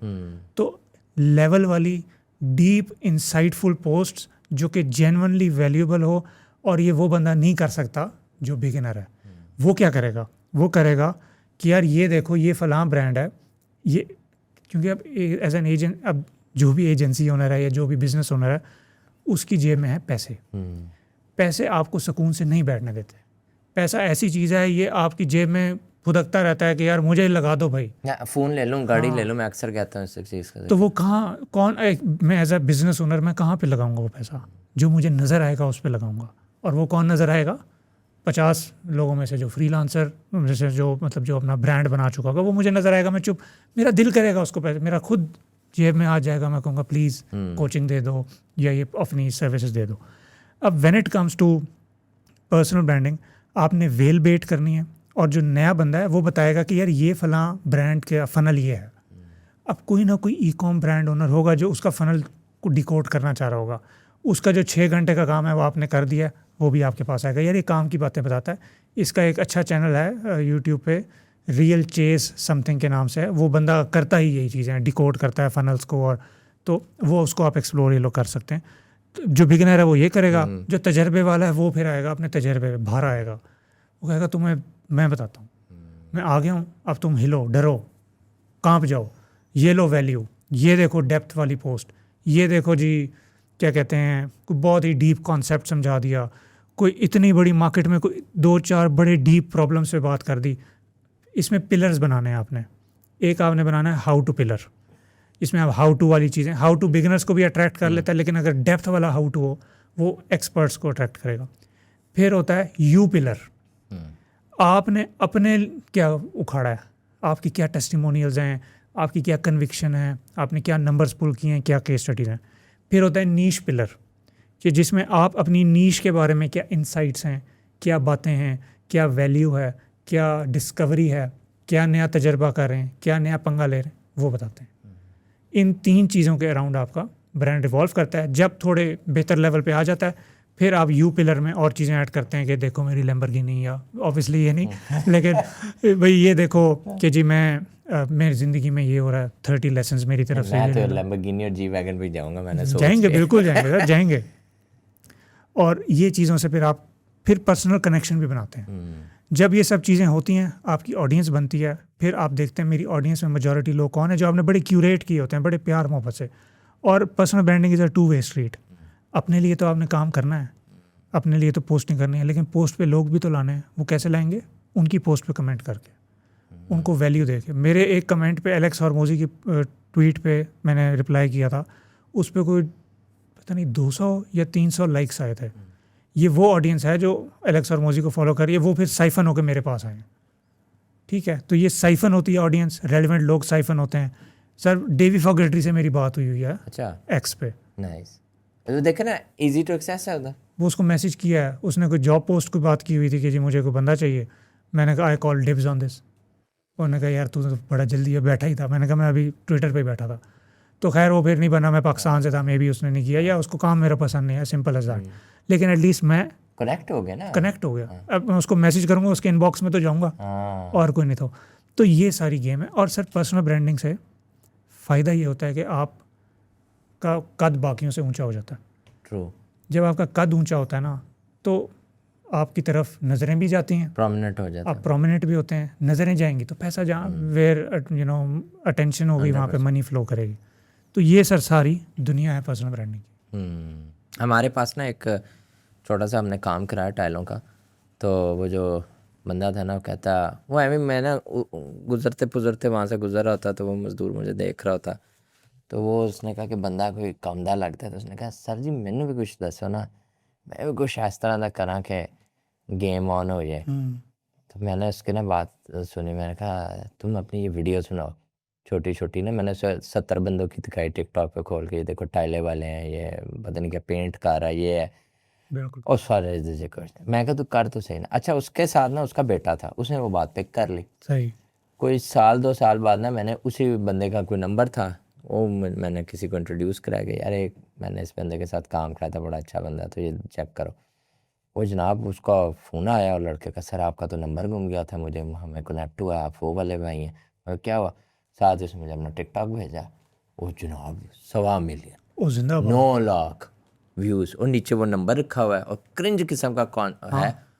वो कहता हम तो ये डिफेंस से नीचे उठाते नहीं है ठेका, तो कहता वो आपने मशवरा दिया था, तो मैंने तो काम शुरू कर लिया, अबू तो कम भी नहीं करते, उन घर बैठे। मैंने कहा अच्छा। अब वो टाइलों वालों में तो जीत गया ना अब वो नहीं, पॉइंट पता क्या है मेरा, पॉइंट इधर ये, अब ये बात जाके मैं इसको बहुत सोफिस्टिकेटेड तरीके से अगर किसी को स्ट्रक्चरली समझाऊँ ना कि ये प्रॉब्लम स्टेटमेंट क्या थी, उसकी रीच विजिबिलिटी का इशू था, वो काम अच्छा करता था लेकिन वो रेफरल बेस चल रहा था, और उसको रेफरल के ऊपर अनसर्टेनिटी होती है, आज है कल नहीं है, पूरी लेबर मार्केट इस पर चल रही है। उसने अपनी विजिबिलिटी उठाई, हर वक्त वो आपके वाली बात फ्लाई व्हील के कहीं ना कहीं कमी है भी, तो वो अब पूरी हो रही है, क्योंकि उसको 9 लाख बंदे में से 1% बंदा कितना हो गया, 900 हो गया 900 बंदा उसको अगर मैसेज कर रहा है, उसमें से भी हम कहते हैं 10% बंदा है जो कहता है चलो हम कोई बात चलाते हैं, उसमें से भी 10% को वो कन्वर्ट करता है, तो 9 ठेके उसको हर महीने मिल रहे हैं अच्छे बड़े, और क्या चाहिए और क्या चाहिए उसको। यही तो गेम है सारी। तो ये वाली जो चीज़ है ना, ये मैंने फिर मैं उस टाइम आ गया था, मेरा अपना ब्रांड नहीं है, मैं लोगों को खैर से बना फिर वो हो गया माशाल्लाह। तो ये सिचुएशन है सारी कि मैं अब सॉफ्टवेयर एजेंसी ओनर्स और ये टेक फाउंडर्स ख़ास तौर पे इनकी अभी ये लोग जाते हैं मुख्तलिफ इवेंट्स में ना बाहर, यूएस वगैरह यूके, इनकी पहली पोस्ट आएगी अल्हम्दुलिल्लाह going on a international business trip, फिर आएगी अल्हम्दुलिल्लाह landed at London, Miami, San Francisco भी, जेटेक्स हो गया, लीप हो गया, जो अभी लीप की आनी शुरू हो जानी पोस्टें देखें, फिर जेटेक्स की आनी शुरू हो जानी, फिर उसके बाद पोस्ट आनी है, ऐसे करके खड़े हैं क्लाइंट के साथ हाथ मिला रहे हैं, ठीक है, वो एक क्लाइंट उधर देख रहे इधर देख रहे, 4 तस्वीरें ख़त्म। तो मेरे से किसी ने क्वेश्चन पूछा, साथ में मैं कर तो रहा हूँ पर्सनल ब्रांडिंग जो आप कहते हैं, मैं कहा ये नहीं है पर्सनल ब्रांडिंग। अब वो आपके वाली सारा पॉइंट यहाँ पे आ जाएगा कि आपने पिलर्स वगैरह करने। कुछ एडवाइसेस जो आप देना चाह रहे हो इन सोफिस्टिकेटेड एजेंसी फाउंडर्स को जो अच्छा पैसा कमा रहे हैं और दे आर देयर, वो लिंक्डइन पे क्या ऐसा करें, वो क्या ऐसी चीज़ें करें जिसकी वजह से वो करें, अपनी टीम हायर करें, इंफ्रास्ट्रक्चर हायर करें, कॉपीराइटर्स हायर करें, क्या करें वो? सर ये सब चीज़ें तो वो करेंगे, उनको ऑफर्स लॉन्च करें खुदारा, हाँ प्लीज़ उनसे कहें कि इतना तुम्हारे पास माशाल्लाह फंड्स हैं, तुम्हारे पास बंदे हैं, तुम्हारे पास पावर है, ऑफ़र लॉन्च करो भाई। एक सॉफ्टवेयर हाउस वाला क्या ऑफर लॉन्च? सर वो जाए मियामी, अगर तो वो काम वहाँ कर सकता है, उसके पास है कि वहाँ से पैसे पकड़ सकता है, जाए इवेंट करे, $47 की टिकट लगाए मिनिमम, VIP टिकट लगाए 197 की या 497 की, और 1-on-1 टिकट लगाए 997 की, मियामी में इवेंट करे, अपने किसी हॉल बुक करे, उसमें इवेंट करे कि जी मियामी में भी तेना स्टार्टअप नहीं है, उधर कर ले, सैन फ्रांसिस्को कर ले या सिलिकॉन वैली में कर ले, और वहीं तो ये कहाँ है सिलिकॉन वैली, सही है, हाँ सैन फ्रांसिस्को में, सैन फ्रांसिस्को में। वहाँ करे कि जी ये मैंने हॉल बुक किया हुआ है, मैं हूँ मार्केटिंग का चीता फॉर इमर्जिंग स्टार्टअप्स, और आ जाओ मैं तुम्हें बताता हूँ सब। लेकिन मैं आपको यहाँ एक बात बताऊँ, जी मैं अक्सर लोगों को कहता हूँ 1200 के स्टाम्प में लिखवा नहीं करना इन्होंने, वो एक अलग बात है। नहीं ये क्या रीज़न है, ये क्यों, ये क्या गैप क्या, क्यों नहीं करेंगे? मसलन ठेला लगा लेंगे जिसको हम सोफिस्टिकेटेड वे में कहते हैं you go and exhibit on a show, हाँ लेकिन जिसको मैं कहता हूँ ठेला लगा लेंगे, तो वो लगा लेंगे, वहाँ पे एक आधा गोरा भी बिठा लेंगे, लेकिन एक इवेंट नहीं कराएंगे, which is a different thing. Uncomfortable होता है बंदा, सेंटर स्टेज पे अक्सर लोग नहीं आना चाहते, लोग सेंटर ऑफ अटेंशन नहीं बनना चाहते भी हैं, लेकिन डरते हैं कि यार पता नहीं कोई गलती ना हो जाए, फंबल ना हो जाए, हु केयर्स। इतनी बड़ी ओपन, अमेरिकन्स की इतनी अच्छी बात है, they are very open, if you mean business they mean business too, if you are काम में आप हल्के फुल्के हो वो आपको नहीं बात करेंगे, लेकिन अगर आपको काम आता है, आपके पास फुलफिलमेंट का इतना बड़ा आर्म है पाकिस्तान में, आप तो जाओ उनको कहो कि मैं आगे हूँ बच्चों, मैं तुम्हें संभाल लूँगा, करो 50 बंदे का इवेंट, मैं कैसे नहीं क्लोज होते स्टार्टअप फाउंडर, ये तो बेस्ट चीज़ है। मुझे ये बताएं, अगर एक एजेंसी ओनर है जो कि मुनासिब पैसे कमा रहा है, लेट्स से $5000 कमा रहा है, उसको एक गोस्ट राइटर और एक कॉपी राइटर हायर करना चाहिए अपनी ऑफर? अभी छोटा है वो, अभी खुद करे। $10,000 वाले को, मसलन देखें मैं $5000 कमा रहा हूँ, तो अल्लाह ना करे मैं एकदम पुरानी मुझे यादें आ गई, तो मैं ये कह रहा हूँ कि मैं वहाँ बैठा हूँ और मेरे जहन में ये है कि मुझे एक अपनी लिंक्डइन को एक्टिवेट करना है, फेसबुक को एक्टिवेट करना है लॉन्ग शेयर से, और फिर मैं ये देख रहा हूँ कि मुझे ना एक ऐसा सिस्टम मिल जाए जिसके अंदर मेरी copy writing for my landing pages को कर ले।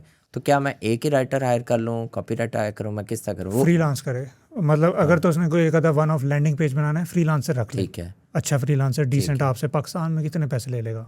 एक रेंज क्या होती है अंदाज़ा? लैंडिंग पेज पाकिस्तान में आपको 200 से शुरू हो जाएगा, $200 से कोई कॉपीराइटर आपको लिख देगा। ठीक ठाक महंगा है ये तो। ठीक है कितना महंगा? नहीं वैसे मैं पाकिस्तानी लिहाज से ठीक ठाक मैंने पाकिस्तानी लिहाज से अच्छा जो कॉपीराइटर है ना खतरनाक 60-70 हज़ार में। हाँ इतने में आपको एक अच्छा लैंडिंग पेज को लिख $200 से शुरू होगा। वहाँ तो देखे ना $2000। नहीं वहाँ तो गेम डिफरेंट होगा। अच्छा ये जो लैंडिंग पेज वाली चीज़ आउटसोर्स कर दे, क्योंकि देखें उसके पास ये वाली एक्सपर्टीज़ नहीं है, वो उसको खुद करेगा, उससे शायद ना हो जो, और वो भी इतने इंपॉर्टेंट पेज पे। जहाँ तक ताल्लुक है पोस्ट वगैरह की, तो सर वो उसको खुद करनी पड़ेगी। $5000 पे मैं उसको रिकमेंड नहीं कर रहा अभी के वो चले अगर $25-30 वाला वो तो करे, उसको सोचने की जरूरत नहीं है। वो जाए बेस्ट बंदे के पास कि यार, और बंदा काम का हो, कॉपीराइटर काम उसको काम आता हो, या तो मेरा स्टूडेंट हो और वो भी ऐसा स्टूडेंट हो जो मेरे से या तो प्रॉक्सिमिटी में हो। अपनी प्रमोशन तो करें ना, बताएं क्या है आपका मेरा ब्रांड है द लैपटॉप लिविंग। ठीक है, वहाँ पे हम लोग कॉपीराइटर्स ट्रेन करते हैं। हम अपने ऑफिस मुल्तान में भी ट्रेन करते हैं आफ्टर एवरी 6 to 8 months जब हमें कॉपीराइटर्स की ज़रूरत होती है। वहीं ट्रेन किया, आ जाएं जी 7 वाले कमरे में, टीम रूम में आ जाएं, आप सेलेक्ट हो गए। अच्छा नाइस, इंटरेस्टिंग। 1 महीने का हमारा इंक्यूबेटर होता है, उसमें हम बंदों को ट्रेन करते हैं, 20 लोगों को एट अ टाइम। फिर उनमें से देखते हैं कौन काम का है, उनको हम कहते हैं हमारे ऑफिस में। ये लोग आते हैं आपसे कोर्स और कोचिंग लेते हैं, और उसमें से जो बेस्ट क्रीम है वो आप निकाल वो हम कहते हैं जी आ जाएं, और अपने पास ला के आप उनको कहीं फिट इन कराते हैं या अपना नहीं, हम उनको सिखा जो देते हैं। आपके पास क्लाइंट और काम आ रहा है। हाँ, वो जो मेरे टीममेट होते हैं वो तो हमारा एजेंसी में शामिल हो जाता है। ठीक है, तो वो हायर हो गया, वो एजेंसी में शामिल हो गया। बाकी भी मुल्तान में सर अब लोग राइजिंग हो रही है एजेंसी बहुत ज़्यादा। मैं मुल्तान में मैं एजेंसियों को जानता हूँ, मेरी कम्युनिटी की बड़ी है बेताशा। तो अब उनको भी चाहिए ना। मुझे भी आप पूछ रहे होते हैं कि शहजाद भाई कोई कॉपीराइटर तो दे दें ये।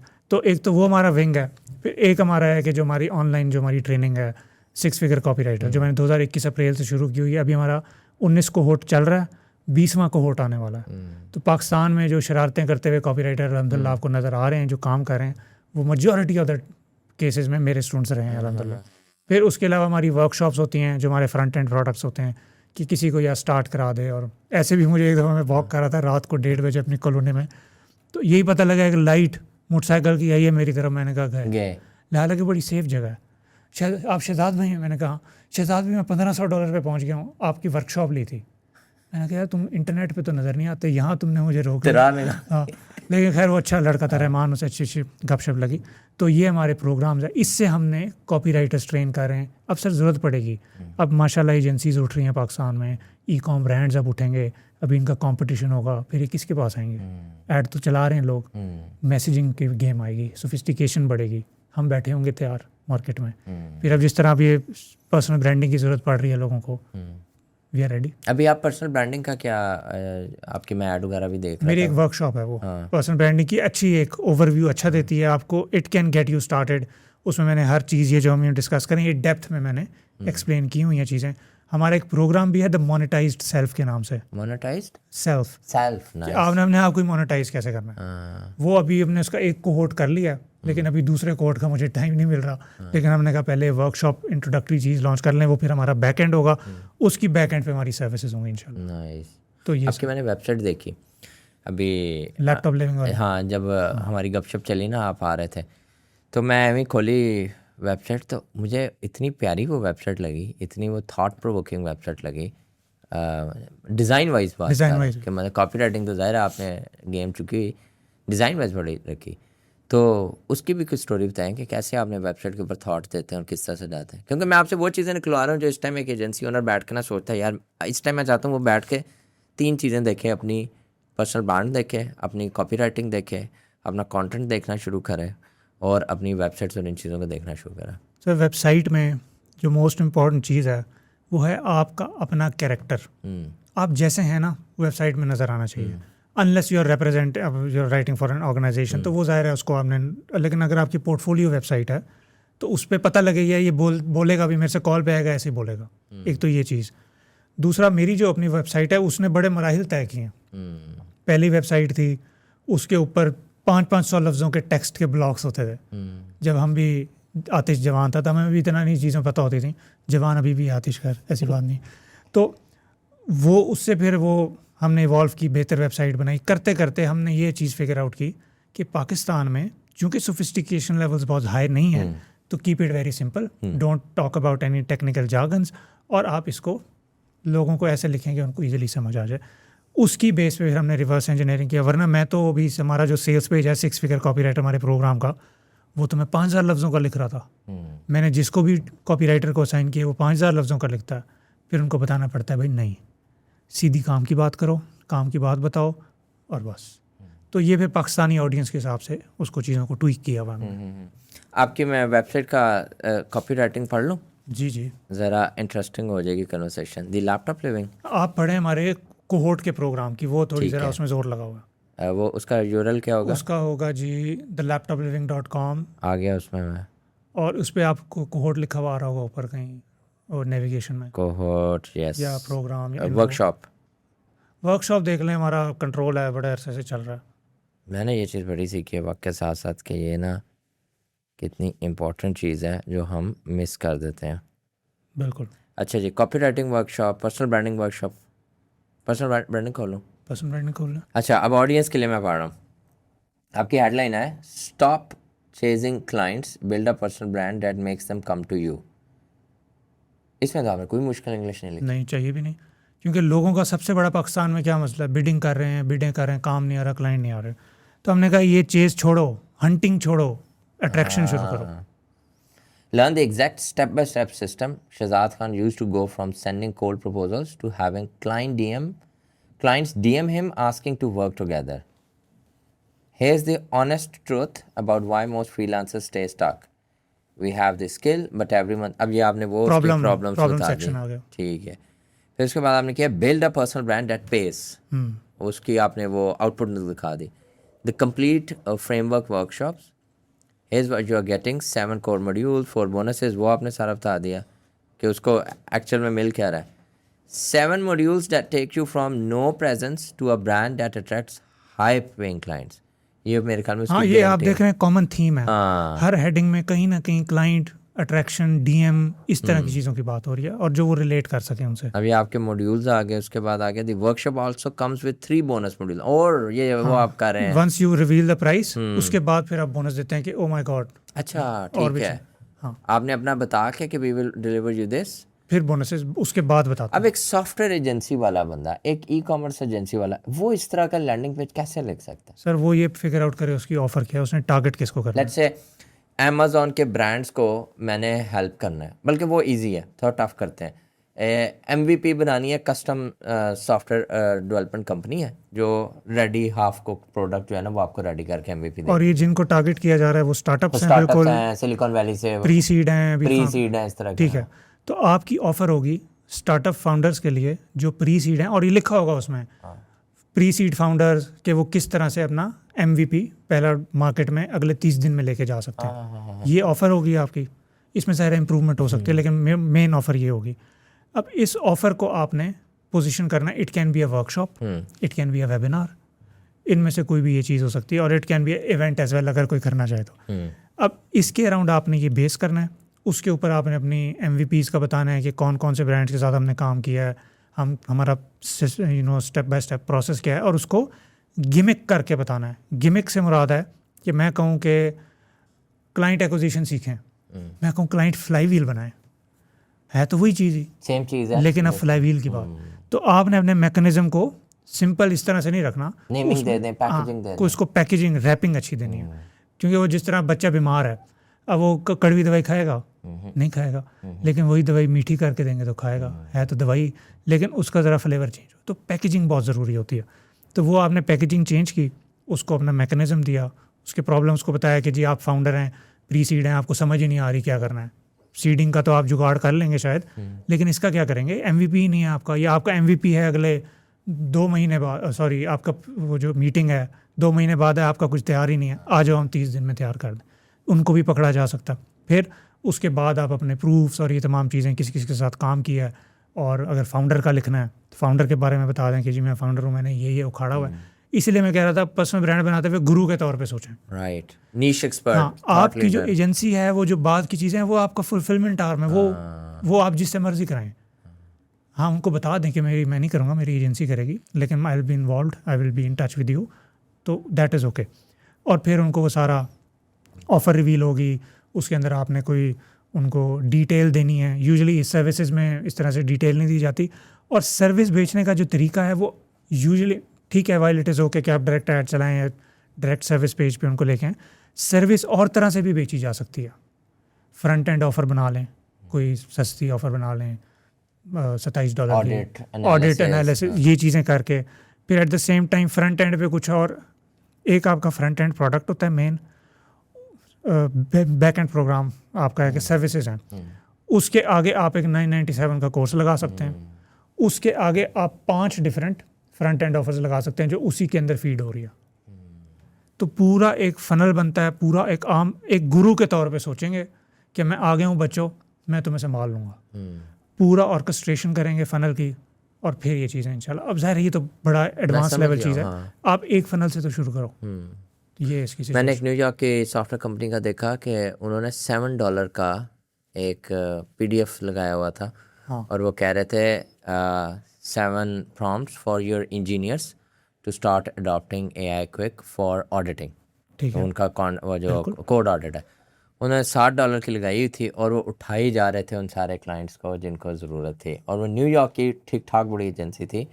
और फिर वो आगे से आगे मैं उनकी फनल का पार्ट बनता गया, देखता गया $60 तो मैंने खर्चे में ये इनसे ये भी कहेंगे थोड़ा और जगहों पे लगा, तो इस पे फनल हैकिंग पे देखने पे यार वो कर क्या करें, ये वो कर क्या रहे हैं, सिर्फ देखने के लिए ये रेवलेशन हो सकती है ना, कोई एक आपको क्लिक कर जाए कि यार ये तो मैं भी कर सकता हूँ, ये तो मैं भी कर सकता हूँ। शायद भाई ये बताएं, हम एंडिंग ऑफ पॉडकास्ट की तरफ आ रहे हैं, मैं ज़रा इंटरेस्टिंग क्वेश्चन आपसे पूछता हूँ। एक तो मुझे 3-4 बुक्स, कोई 4-5 रिसोर्सेज तो बताएं जो ये फाउंडर्स को पढ़ने चाहिए, या सोफिस्टिकेटेड जो हमारे फ्रीलांसर्स हैं जो अभी ये स्किल को सीख रहे हैं, लर्न कर रहे हैं, और वो कॉपी राइटिंग, पर्सनल ब्रांडिंग और इससे जो आप जो रिकमेंड करना चाह रहे हो। अच्छा, मैंने स्टार्ट किया था साइमन सेनेक से, ठीक है, और मैल्कम ग्लैडवेल से। इन दोनों ने मुझे समझाया कि सोचना कैसे है। फिर उसके बाद आप जो टेक्निकल चीज़ें हैं वो आपको रसल ब्रंसन की किताबों में भी मिल जाएंगी, कॉपी राइटिंग की चीज़ें, जो विटेल हिप्नोटिक राइटिंग और कैशवर्टाइजिंग वगैरह, और यूजीन श्वार्ट्ज की जो किताब है ना ब्रेक थ्रू, उसमें ये बहुत सारे अवेयरनेस लेवल्स और ये सारी चीज़ें कवर होती हैं।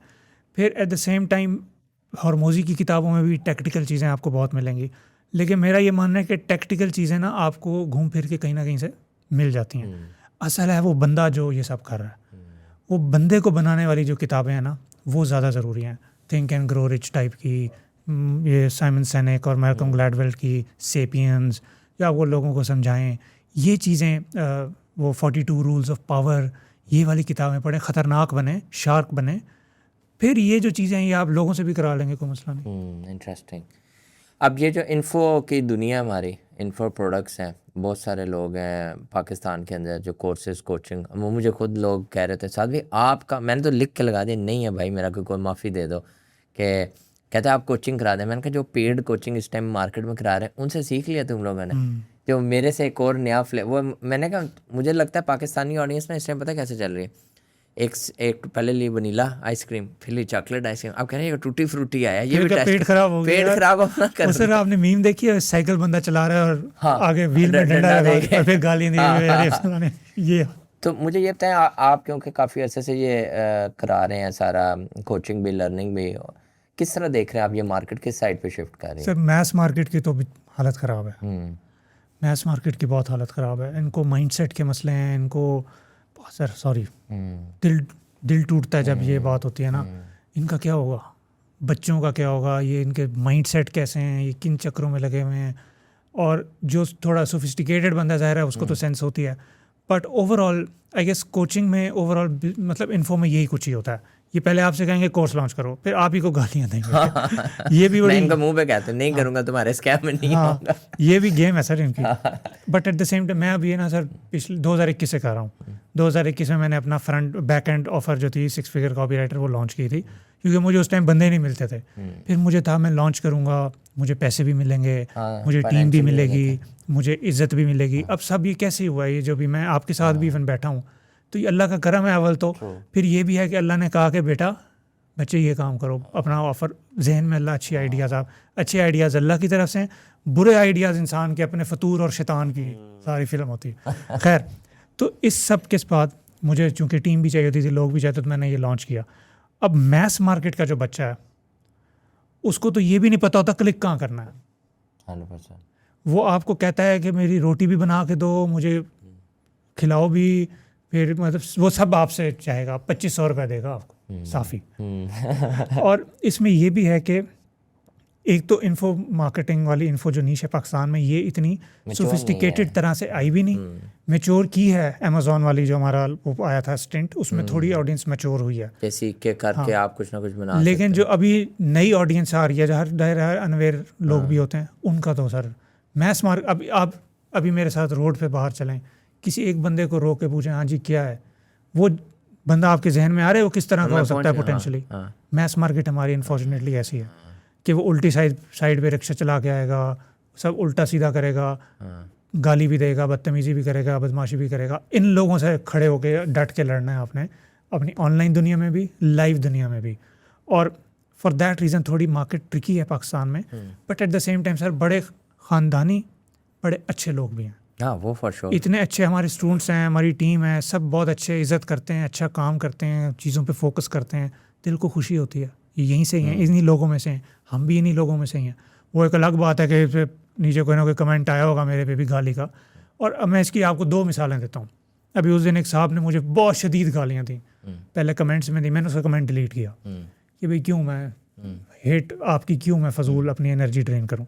फिर उसका मुझे मैसेज, मैंने कहा यार आपको कोई मसला है तो मुझे बताओ। मैसेज मैंने उसे किया, करना नहीं चाहिए था लेकिन कर दिया, क्योंकि था यार इसको अगर पैसे इसको वापस देने तो वापस दे देता हूँ। अब वो बंदा सर आके मुझे सिर्फ गालियाँ दे रहा मैसेज में। मैंने कहा यार आपने देखा है, तुम फलाने। मैंने कहा यार आपने अपडेटेड वर्जन देखा है वर्कशॉप का, तुम फलाने। मैंने कहा यार आप मुझे अपना दें डिटेल, मैं आपको रिफ़ंड कर, तुम फलाने। फिर कहता है तुम्हारा मैंने फ़लाँ चीज़ दिखी है, वहाँ ग्रामर की मिस्टेक है। मैंने कहा भाई ग्रामर की स्पेलिंग तो ठीक कर लो अपने, फिर मुझे जज करो। और मेरी है, मैं कोई नेटिव तो नहीं हूँ। तो इस तरह की, फिर वो जो मैं अभी आपको बता रहा था वो खातून थी, एक उन्होंने पहले रिफ़ंड लड़के मेरे से मांगा 2500 रुपये का, फिर उसी स्क्रीनशॉट को एडिट किया, सपोर्ट वालों को अलग भेज दिया, 45,000 वापस करो। मार्केट है ही ऐसी, स्कैम करके हम लोग बहुत $1 भेजेंगे अकाउंट में, उस $1 वाले स्क्रीनशॉट को एडिट करेंगे, कहेंगे मेरे पैसे वापस करो। बड़ा मज़ा आता है। आपका 2500 रुपया अब बढ़ गया, 3500 हो गया। ये हमारा फ्रंट एंड, मतलब उस पे सर नहीं सर बड़ा। और ये तो आपको भी जब हम डिस्कस कर रहे थे कि लोग बेच रहे हैं, मेरी वर्कशॉप लेके डाउनलोड करके बेचने पे ऐड चलाए हैं उस पर। जब मैं उन्हें फ़ोन करता हूँ भाई क्या कर रहे हो, तो वो कहते हैं हमें तो पता ही नहीं था। अब या तो ये जेन्युइन नॉलेज गैप है, अब ये किसने बताना है। जब सर ऐसी दुनिया में, मुझे पता है ये सर गेम थ्योरी है। गेम थ्योरी में है कि मैं और आप हैं। इसकी ये भी मिसाल है कि एक पुलिस ने 2 बंदों को पकड़ लिया, उनको अलग अलग रूम्स में इंटेरोगेशन हो रही है। उसको एक बंदे को कहा कि अगर तुमने बता दिया, इसको कन्फेस कर लिया, तो तुम्हें 6 महीने की जेल होगी और तुम्हें छोड़ देंगे। दूसरे को भी ये कहा है कि अगर दूसरे ने बता दिया, तुमने ना बताया, तुम्हें 6 साल की कैद होगी, वो छूट जाएगा। अब गेम थ्योरी है, पाकिस्तान में चल ही रहा, ये चल रहा है। वो उसको मारेगा, वो उसको मारेगा, इससे पहले वही मैं इसको मार लेता हूँ। ये हो रहा है।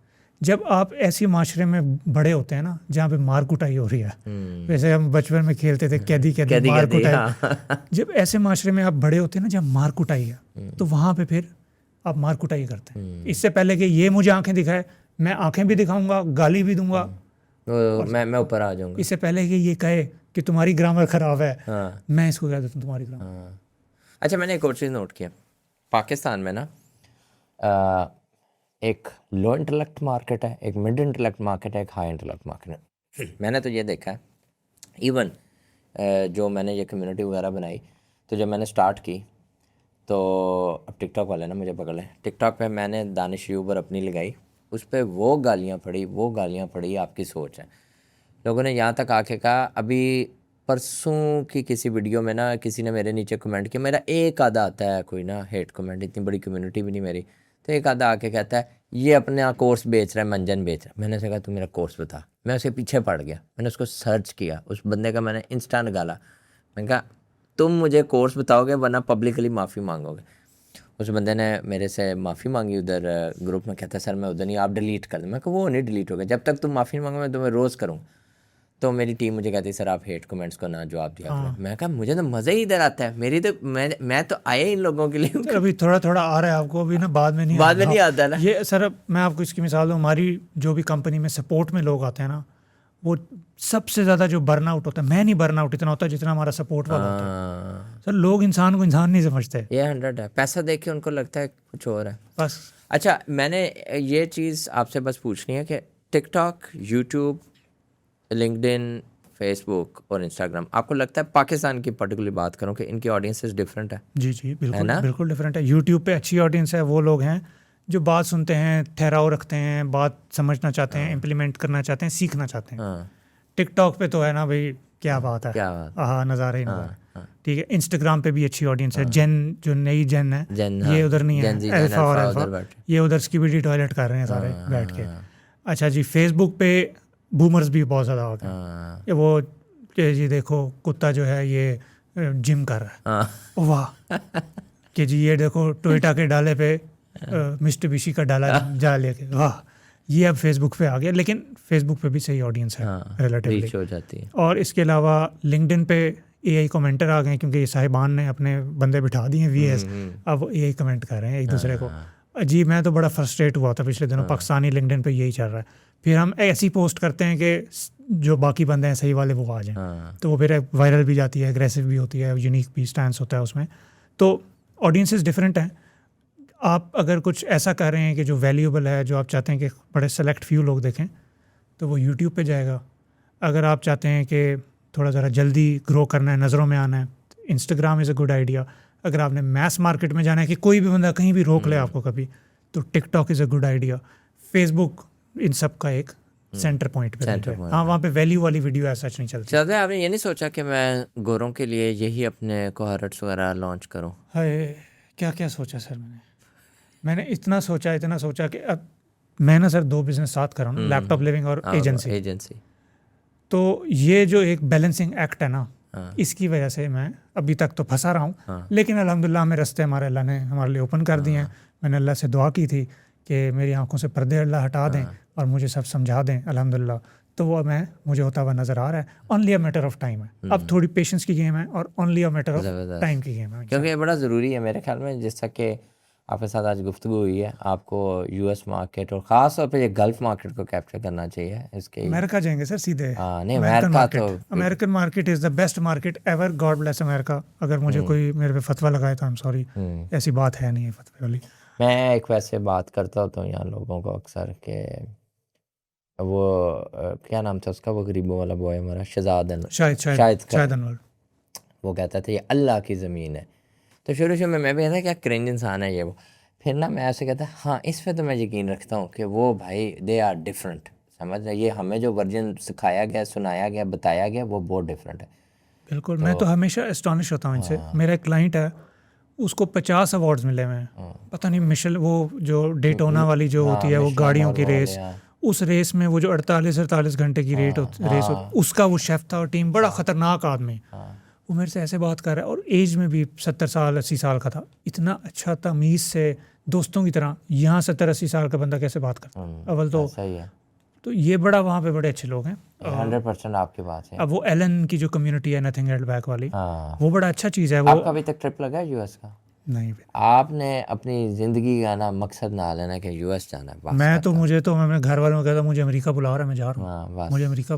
मैनिफेस्ट करें चीज़ें, things will happen for you, things will unfold for you, और डिलूजनल हो जाएं थोड़े से in a way that is not harmful for you and the people around you. कि जैसे शार्क हूँ मैं कुछ कर लूँगा, मैं आ गया हूँ, मैं चीर फाड़ दूंगा इस चीज़ में, मेरे मुकाबला कौन है मेरे सामने। जाहिर है आप गुरूर वाली सेंस में नहीं कर रहे, लेकिन हम जीतेंगे, हम इतना जीतेंगे कि लोग देखेंगे भाई कोई जीता था। नहीं, 100%। तो ये अपने आप को पॉजिटिव चीज़ें बताएं। और मैं आपसे एग्री करता हूँ। मुझे मेरी टीम ने कहा सर आप थोड़ा टाइम लगाया करें सिंक विद साथ में, आपको ना पैसे आते हैं ना आपको इधर ब्रांड बनाने की ज़रूरत है, एवं आप शुरू हो गए। तो मैंने कहा था ये मेरा एक मकसद है कि मैंने ना कभी ये करना है, कम्युनिटी को पे बैक करना है। तो मैंने शुरू किया। तो मुझे ना लोग कहते हैं साथ भी इतना असल करते हैं, आप कितनी देर काम करते हैं? तो जब वो मेरा हर वक्त मैसेज देख रहे कहते हैं ये बंदा तो पागल है। इवेंचुअली वो फ्रेमवर्क की मैंने कहीं कमिटमेंट कर ली इन लोगों से कि मैं ना आपको एजेंसी बिजनेस फ्रेमवर्क सिखाऊंगा क्या है। तो वो सारे पूछते रहे। तो किसी ने कहीं लिख दिया जिस चीज़ पर मैं ट्रिगर हो गया। साथ भाई को भी अगर वो हम कोचिंग के पैसे देंगे ना तो ये फ़ौरन बना देंगे। मैंने उससे अगले दिन बुखार में 6 घंटे का लाइव स्ट्रीम किया। लाइव स्ट्रीम किया जाके, ये नहीं किया कि एलेक्स हरमोजी की तरह रिकॉर्डेड दे दिया। 6 घंटे में बाथरूम नहीं उठ के गया, मैं बैठा और मैंने वो, अगर कोई वो देख लेता है ना उसको एजेंसी बन जाएगी उसकी। नाइस उसमें ऑफर, कॉपी राइटिंग, आपकी सारी ये एड स्ट्रैटेजी, लीड जन, एक लीड जन आप छोटी हैं लॉन्च कर रहे हैं, बड़ी हैं, स्केल करना है, 100,000 से 300,000 पे जाना है, हर एक को कवर किया, वाइट बोर्ड एक्सपीरियंस दिया और बड़ी अच्छी वीडियो बनाई है। नहीं एलिगाटो का लगाया हुआ नजर लगा, तो मुझे भी जरूरत है, हम भी स्केल पे फेज में हैं अल्हम्दुलिल्लाह। और अब वो मैंने 6 घंटे का वो बनाई वीडियो, लाइव स्ट्रीम की, उठा नहीं उसमें, 2 पैंडल खाई इन बिटवीन, और मैंने सारा वो कंप्लीट किया। एक बड़ी अच्छी ऑफ़र वाले अफरोज़ हैं, उनको मैं लेके आया और वो बनाई और मैंने वो ख़त्म किया। और मैंने कहा लाइक यू से के हसल और ये पैसा ऐसे आ जाता है, मतलब this is just a glimpse. Success की एक कॉस्ट है, सेहत पे इफेक्ट सक्सेस की एक कॉस्ट है। ये भी इनको शायद अंदाज़ा, जो हैं सक्सेसफुल उनको पता है ट्रू कि जब जिस तरह ना ज़िंदगी एक वीडियो गेम है, मेरा ये मानना है कि आपने अगर लेवल 2 पे जाना है तो आपको बॉस फाइट करनी पड़ेगी 100%। अब वो बॉस किसी भी तरह से हो सकता है। वो बॉस आपको काम में हो सकता है, वो कोई गंदा, बहुत गंदा क्लाइंट हो सकता है, वो कोई बीमारी हो सकती है, वो कोई फैमिली का चैलेंज हो सकता है, वो कोई टीम का चैलेंज। 100%। वो बॉस फाइट्स करके लेवल अप होते जाएगा, एक दिन आएगा कि हम जीत जाएंगे। 100%। तो ये इन्फिनिट गेम है, लेकिन ये ख़त्म नहीं होगी। जब बंदा जाएगा तभी ख़त्म होगी। ये जो लोग कहते हैं उसके बाद भी ना सुकून आएगा, सुकून नहीं आएगा। बहुत शुक्रिया शहजाद भाई, आज बहुत अच्छी कन्वर्सेशन है। बिल्कुल मज़ा आया। और यहाँ तक अगर आप भी देख रहे हैं और आपने लर्निंग की, आज सबसे इंपॉर्टेंट चीज़ जो हमने बात की वो कॉपी राइटिंग की और पर्सनल ब्रांडिंग की है। जो आप एक जिस भी लेवल के एजेंसी फाउंडर हैं, बेशक सॉफ्टवेयर के हैं, ई-कॉमर्स के हैं, अमेज़ॉन के हैं, और $1,00,000 करें, $2,00,000 करें या 5,000 10,000 करें, सोच रहे हैं एजेंसी बनाने का, तो ये वो फंडामेंटल फाउंडेशंस हैं जिनको आपने पकड़ना है और उनको पकड़ के इम्प्लीमेंट करना है एक फ्रेमवर्क की सूरत में। इस वीडियो को उठाएं, जाके नोटबुक LLM में डालें, जाके उससे क्लाउड से पूछें स्ट्रैटेजी सारी, ये साथ भाई ने क्या बातें बताई हैं उनका, मुझे फ्रेमवर्क बताया और फिर मुझे टूल्स और चीज़ें सारे नेक्स्ट बताएं मैंने कैसे इंप्लीमेंट करना है। और भी आपकी ज़िंदगी में कोई हसलर है उसके साथ शेयर करें। बहुत शुक्रिया आप लोगों को यहाँ तक देखने का, ख्याल रखें, अल्लाह हाफ़िज़। यहाँ तक अगर आपने ये पॉडकास्ट देखी है तो मेरी नज़र में आप एक ट्रू हसलर हैं। आप अपने एजेंसी बिजनेस, टैग बिजनेस या IT बिजनेस को ग्रो करना चाहते हैं, स्केल करना चाहते हैं, उसकी वो सारे अनआंसर्ड क्वेश्चंस को सॉल्व करना चाहते हैं जो आज से पहले आप तक कभी किसी ने नहीं पहुंचाए थे। ये सारी कन्वर्सेशंस जैसी और पॉडकास्ट की कन्वर्सेशंस के अलावा मैं बहुत सारे फ्रेमवर्क शेयर करता हूं अपनी स्कूल कम्युनिटी के अंदर। वो स्कूल कम्युनिटी का मकसद सिर्फ ये है, आप लोगों की रिक्वेस्ट पे मैंने वो बनाई है ताकि वहाँ पे मैं वो इन्फॉर्मेशन शेयर कर सकूँ जो मैं यूट्यूब और इधर नहीं कर सकता।